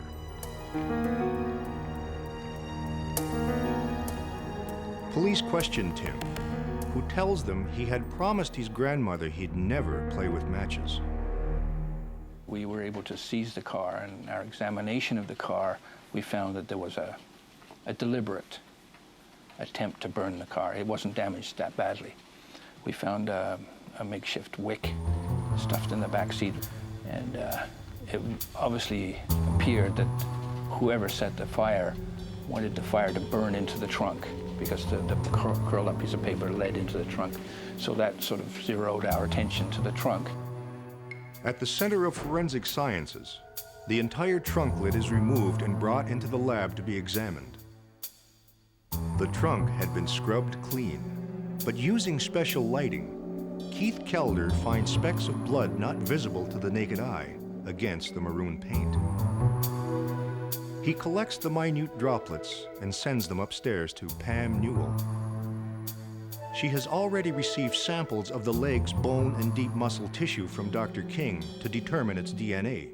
DNA stands for deoxyribonucleic acid, and it's the chemical blueprint of life. It's the map that defines who you are, who I am, and makes us different from everyone else in this world, with the single exception of our identical twin, should we have one. We ran the blood from the trunk of the car in the lane beside the extracted DNA from the leg, and we found that the profile from the trunk of the car matches the DNA profile from the leg. It now has to be compared to Louisa Barston, but no sample of the dead woman's DNA exists. Without definitive proof, the prosecution's case will be severely weakened. Then something else happened that threatened to totally derail the case. A Transit Commission employee said she witnessed a domestic argument at the place and time in question, and that the woman had yelled at the driver and punched the window. Well, that stunned us initially because we thought, whoa, everything we got so far says this didn't happen, and now we've got an eyewitness who says they saw it happen. Suddenly, the pieces no longer fit. Henry Barston had an alibi. Tony Warr spent frustrating hours and days investigating the transit employee's story. Eventually, he found transit records that proved that she was actually driving a subway train at the time, and that she'd simply been mistaken about the day and the couple. But given that the only witness was also their only suspect, Tony Warr had a problem proving exactly how Louisa Barston had been killed. We had a difficulty in that we had no cause of death, and we had no body. All we had was a body part that we could link to the car, and we could link to her, of course. But we had no killing scene, no cause of death. It's very, very hard to prove that a person's killed if you can't show how they died. The case will be weak unless investigators can establish with greater certainty that the leg and the blood in the car are Louisa Barston's. That's when Pam Newell took center stage. Every person inherits half of their DNA from their mother and half of their DNA from their father. And that's because half of the DNA is contained in the ovum and the other half of the DNA is contained in the spermatozoa. And they're one half of each of the pairs of chromosomes that make up your complete complement of chromosomes. And when that ovum is fertilized by the spermatozoa, that is the first cell of that new child. And that cell divides, becomes a human being. The DNA in each cell of that human being is the same as the DNA that was established when the spermatozoa fertilized the ovum. So Pam Newell asked Tony Warr to get blood samples from Louisa's family. He sent officers to France to obtain samples from Louisa's mother and sister. And he asked the Barstons' other son for a sample. Henry Barston had already given police a blood sample after one of his interviews. By determining each family member's DNA and charting the relationship between them, she could figure out Louisa Barston's DNA. Then she compared it to the DNA of the leg and the blood found on the trunk of Barston's car. It matches. The frequency of occurrence of this composite profile of the leg, which matches the composite profile of the blood from the trunk, is very rare, with, I believe, a frequency of less than 1 in 700 million. Police now arrested Henry Barston for his wife's murder. But investigators still couldn't prove how Henry Barston had killed his wife, or whether the killing had been premeditated or accidental. With such a slender case, Barston's lawyer was allowed to plea bargain the charge to manslaughter, on condition Barston tell them about the killing.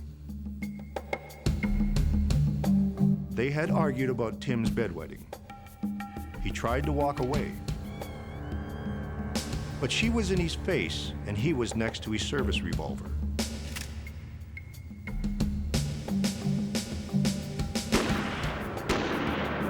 He later claimed he didn't remember how many times he shot her.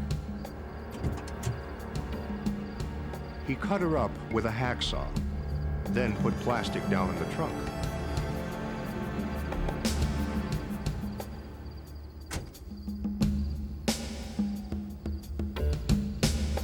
Then he had a sickening realization that he had left his only set of keys in the car.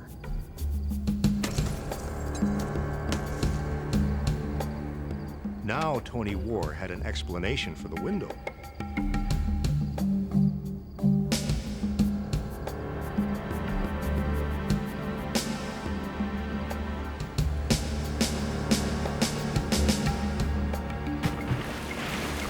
Barston had dumped Louisa's body into Lake Ontario and made up the story about her fascination with Niagara Falls.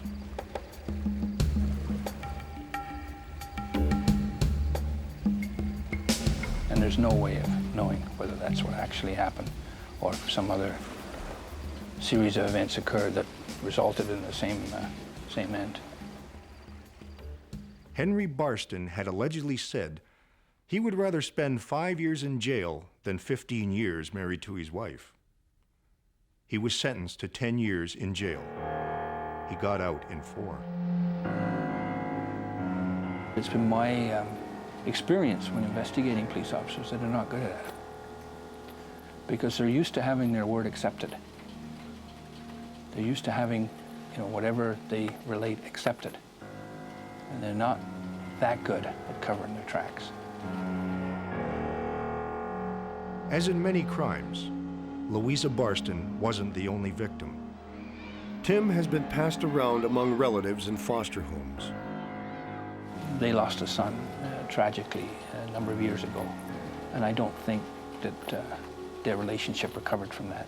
And I think that's what caused them to sort of come apart. Whereas in most cases, it would have ended in divorce, this one ended in murder. In the end, detectives and forensic scientists were able to piece together a human tragedy from a single bone and solve a puzzling murder.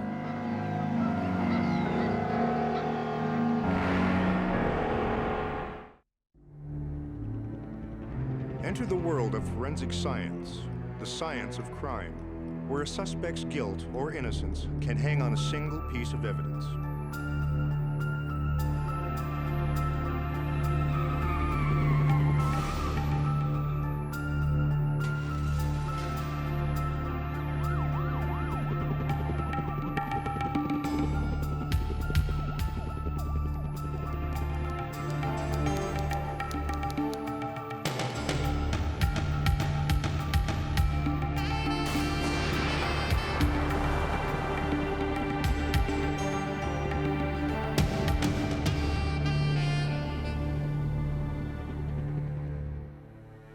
A perfect crime is like a perfect mystery.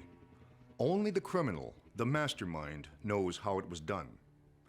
Exhibit A, the charred remains of a lottery ticket. The way Guido tells it, any good Samaritan would have done the same thing. The fire could have easily gotten out of control. He'd been going through rough times lately, but maybe good luck shines on the good. How else to explain why he even picked up the charred lottery ticket covered with gunk?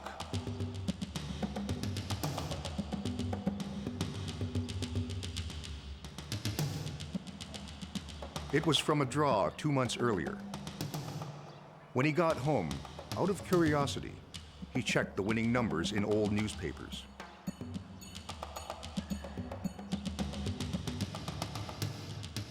He couldn't believe it. He'd hit the special bonus, worth $100,000.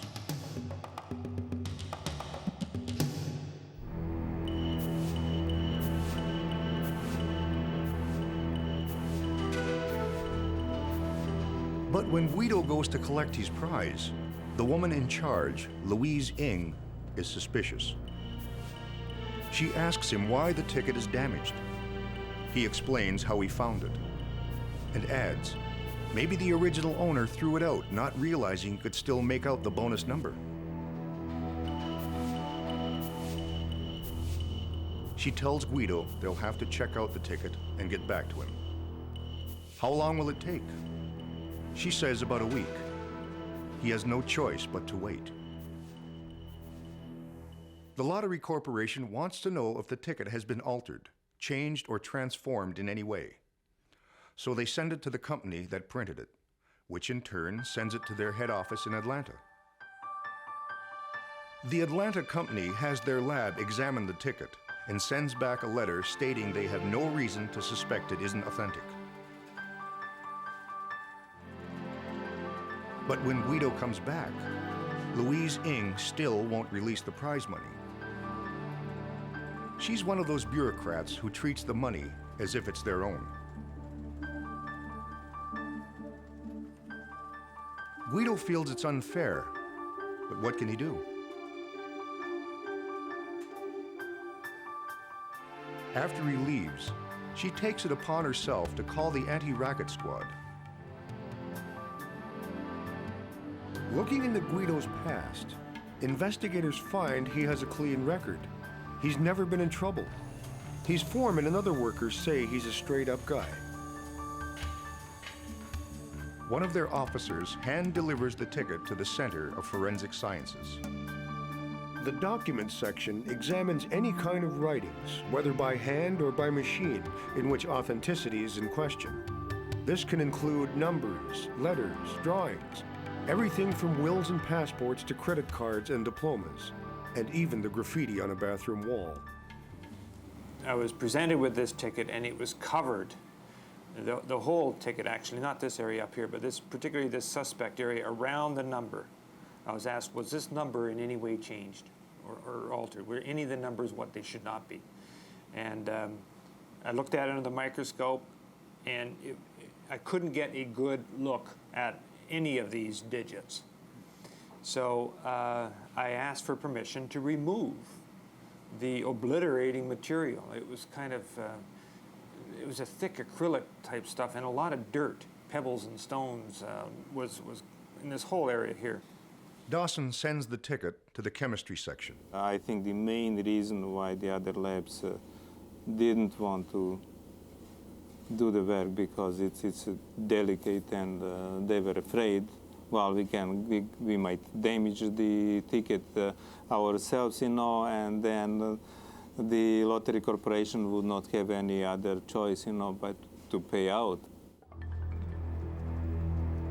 Guido returned a third time, determined not to take no for an answer. But Louise Ng is equally determined not to pay until she's totally satisfied.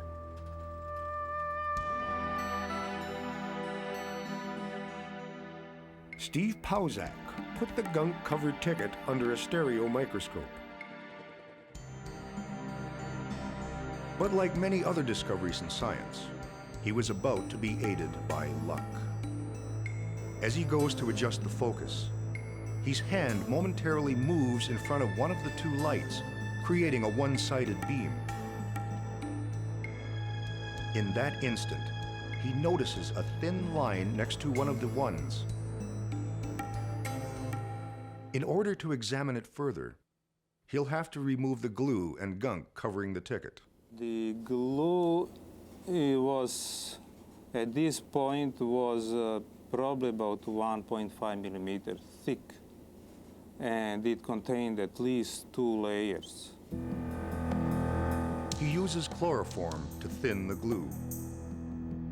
It takes days to get through all the layers without damaging the ticket.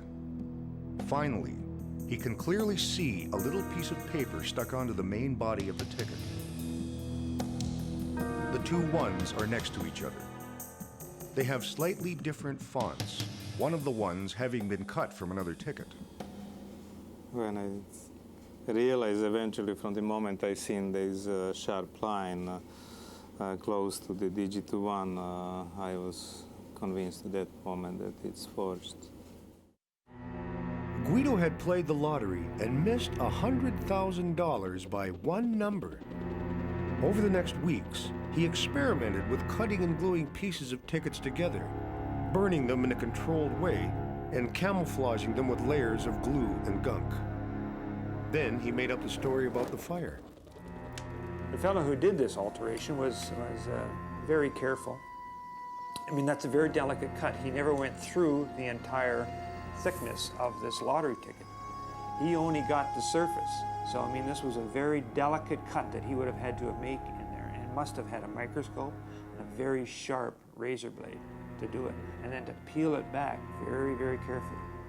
And then cut another one, get a number 1 from another lottery ticket, make the same cut, and then physically sink it right into the exact spot.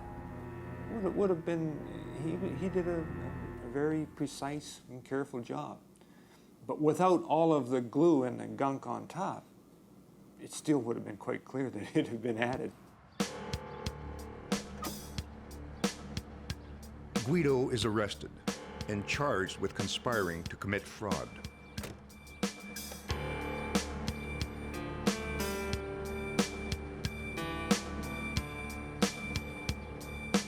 When the case came to trial, the defense argues that Guido had never been in trouble before. He'd simply gotten a ticket that was one number away from a dream, and that the temptation to make it come true was just too great. When we come back, another fascinating case where the examination of a document would be the difference between a dream and a clever scheme. Our second Exhibit A. An ordinary-looking check.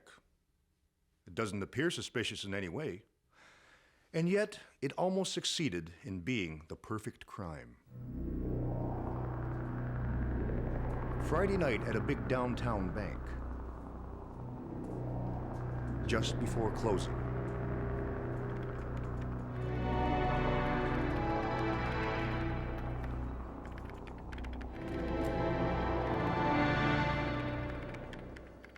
A new teller named Maria Talbert is trying to do her best. But her boss is anxious to leave. Her last customer wants to do an interbranch transfer. At least, that's what she claimed.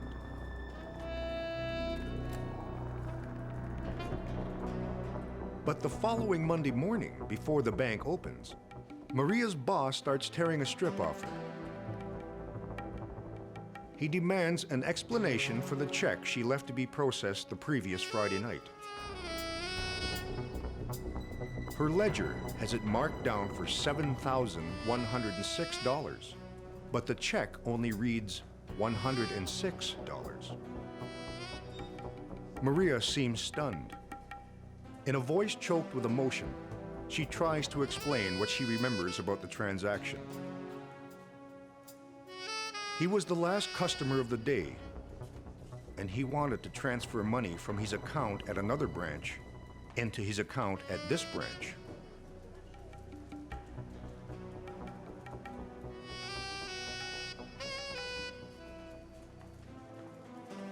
Everyone seems so impatient to leave that she decides to wait till Monday to do the paperwork. And she's positive the amount was for more than $7,000.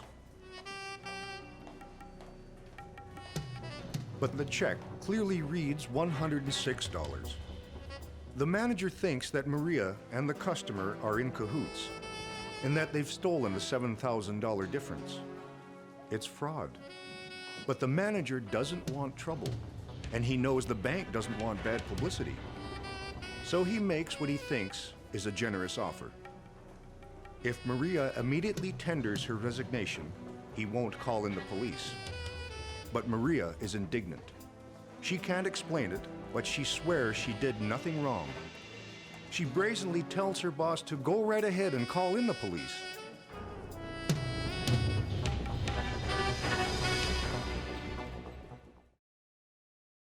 I dreaded fraud occurrences. I mean, when I was a uniform officer, you get the call to the store or the bank, and see Mr. Jones regarding a fraud. You go, oh God, give me a bank robbery, or give me a, break and enter, get me off this call. I didn't understand the process. I didn't understand the banking process and clearinghouses and debits and credits and all the rest of it. I basically sat with the supervisor. I said, hold it. I got to know what happened here. Tell me, explain to me. What impresses the investigating officer is that the young woman is so adamant. Normally, he wouldn't involve forensics on something like this because it's small potatoes, but he has a feeling about this one. Once again, it ends up on Greg Dawson's desk. If it's suspected that a document has been altered or changed in some way, a person has to have done something to that to create the change. And I would examine it using just my handheld magnifying glass and look closely at the suspect areas. or even at the entire document for any paper fiber disturbance or discoloration. Dawson examines it under a microscope. I'm looking for anything on the check that would direct my attention, that shows it to be suspicious in any way. Is there any alteration to it? Is there any discoloration? Is the check properly made through a printer, or has it been created on its own? Erasures leave telltale signs that show up clearly under a microscope. Sometimes a document looks perfectly normal until you change the angle of the light.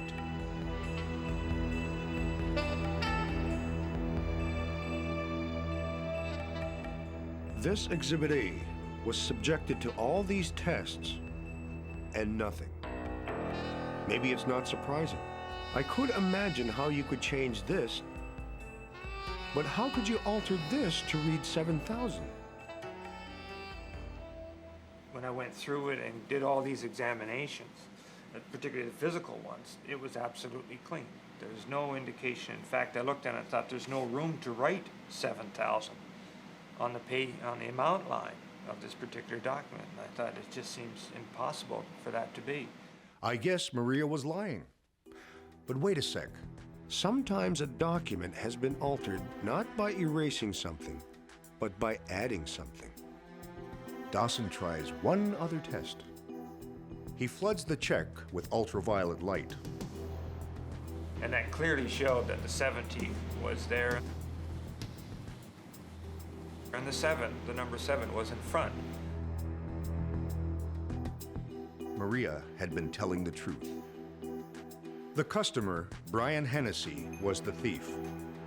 Somehow, he'd handed in a check on Friday for $7,106. But by Monday, it only read $106. Well, you'd have the bank here, which we'll call Bank A. And the suspect in this case had a bank account at this bank. Down the street 3 or 4 blocks, he had another bank, which we'll refer to as Bank B.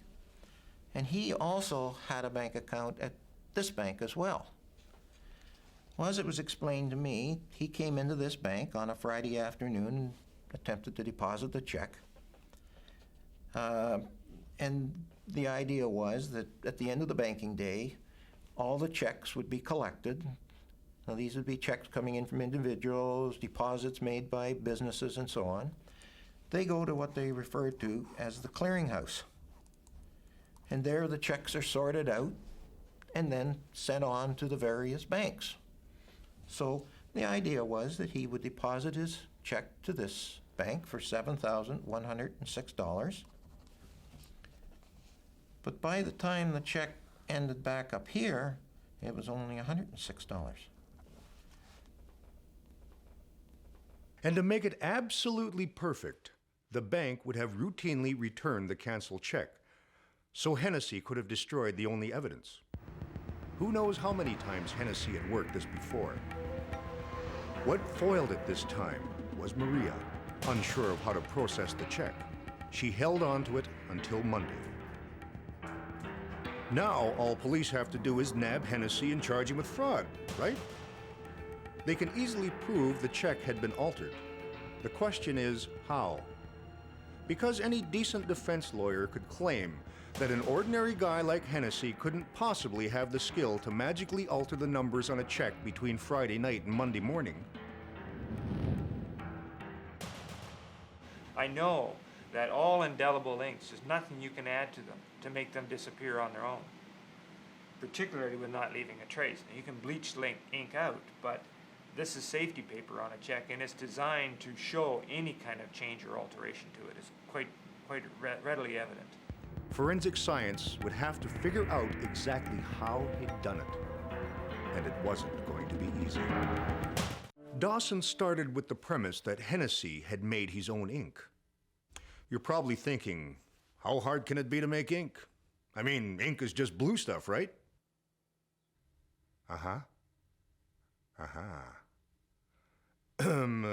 It's a good thing they have experts solving this. But even they were stumped. I didn't know what kind of product the person could have used. Who could have composed their own ink formulation to do this? You'd have to know an awful lot about chemistry and the ink industry. You'd have to, and I know that that inks are made indelible, so they cannot be changed. Regardless of what you add to it, the change that you want to make will be evident. I didn't know. I simply didn't know, and I just asked chemistry if they would happen to know, and nobody there knew. At the end of a frustrating week, Dawson arrives home to see his brother-in-law ambushed by his kids with a water gun full of ink. He is not amused until the ink suddenly begins to fade. The water guns have been filled with disappearing ink, the kind you might get at a joke store. Dawson realized he'd been working on the problem backwards. Instead of finding a way to make commercial ink disappear, he needed to find a way to make disappearing ink last longer. Joke store ink is basically an acid-based indicator known as thymolphthalene. It was thymolphthalene that was the active ingredient, and it's quite innocuous. But he also found out that if you increase the pH of that ink just slightly, you can make it last for a longer period of time. And how might Hennessy have changed the pH balance? Easy. With one of the main ingredients in household drain cleaners. By varying the pH balance, the ink could be made to stay visible for periods from minutes to days. Then just by coming into contact with carbon dioxide in the air, it would vanish. So the trick here was for him to add just the right concentration, and he would have had to have done a lot of experimenting to find out exactly what concentration to add to make it last only 48 hours. He doesn't want it to last for a whole week. It certainly has to last more than one day, but to find the right concentration, and that's what he did. Hennessy had probably learned about inks the last time he'd been in jail. The prison he'd been in had state-of-the-art printing equipment and had brought in experts to teach the inmates skills. Plus, prisoners have plenty of time on their hands to think up perfect crimes. The supervisor explained to us later that had the check been deposited, it probably would have never been discovered. In the due process, when books were balanced between banks, this particular bank would have been out $7,000 and never know what happened to it. Gary Hennessy was apprehended and charged with fraud.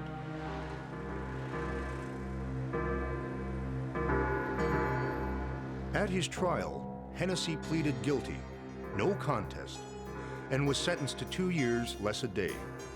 Nearly the perfect crime. But due to an inquisitive cop and a tireless forensic scientist, an innocent teller was cleared and a clever culprit caught by this. An Exhibit A that just wouldn't disappear.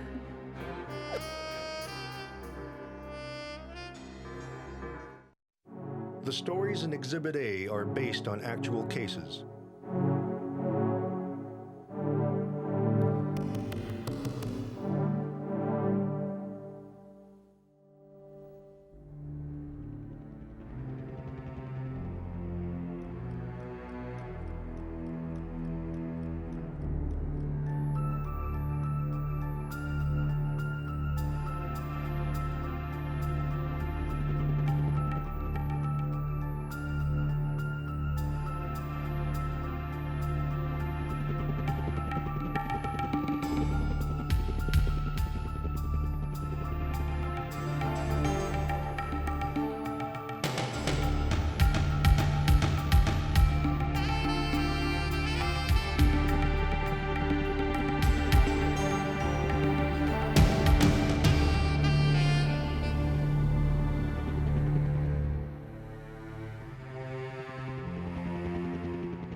The stories in Exhibit A are based on actual cases. The names of the victims have been changed to protect their identities. The names of the guilty are real.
The stories in Exhibit A are based on actual cases.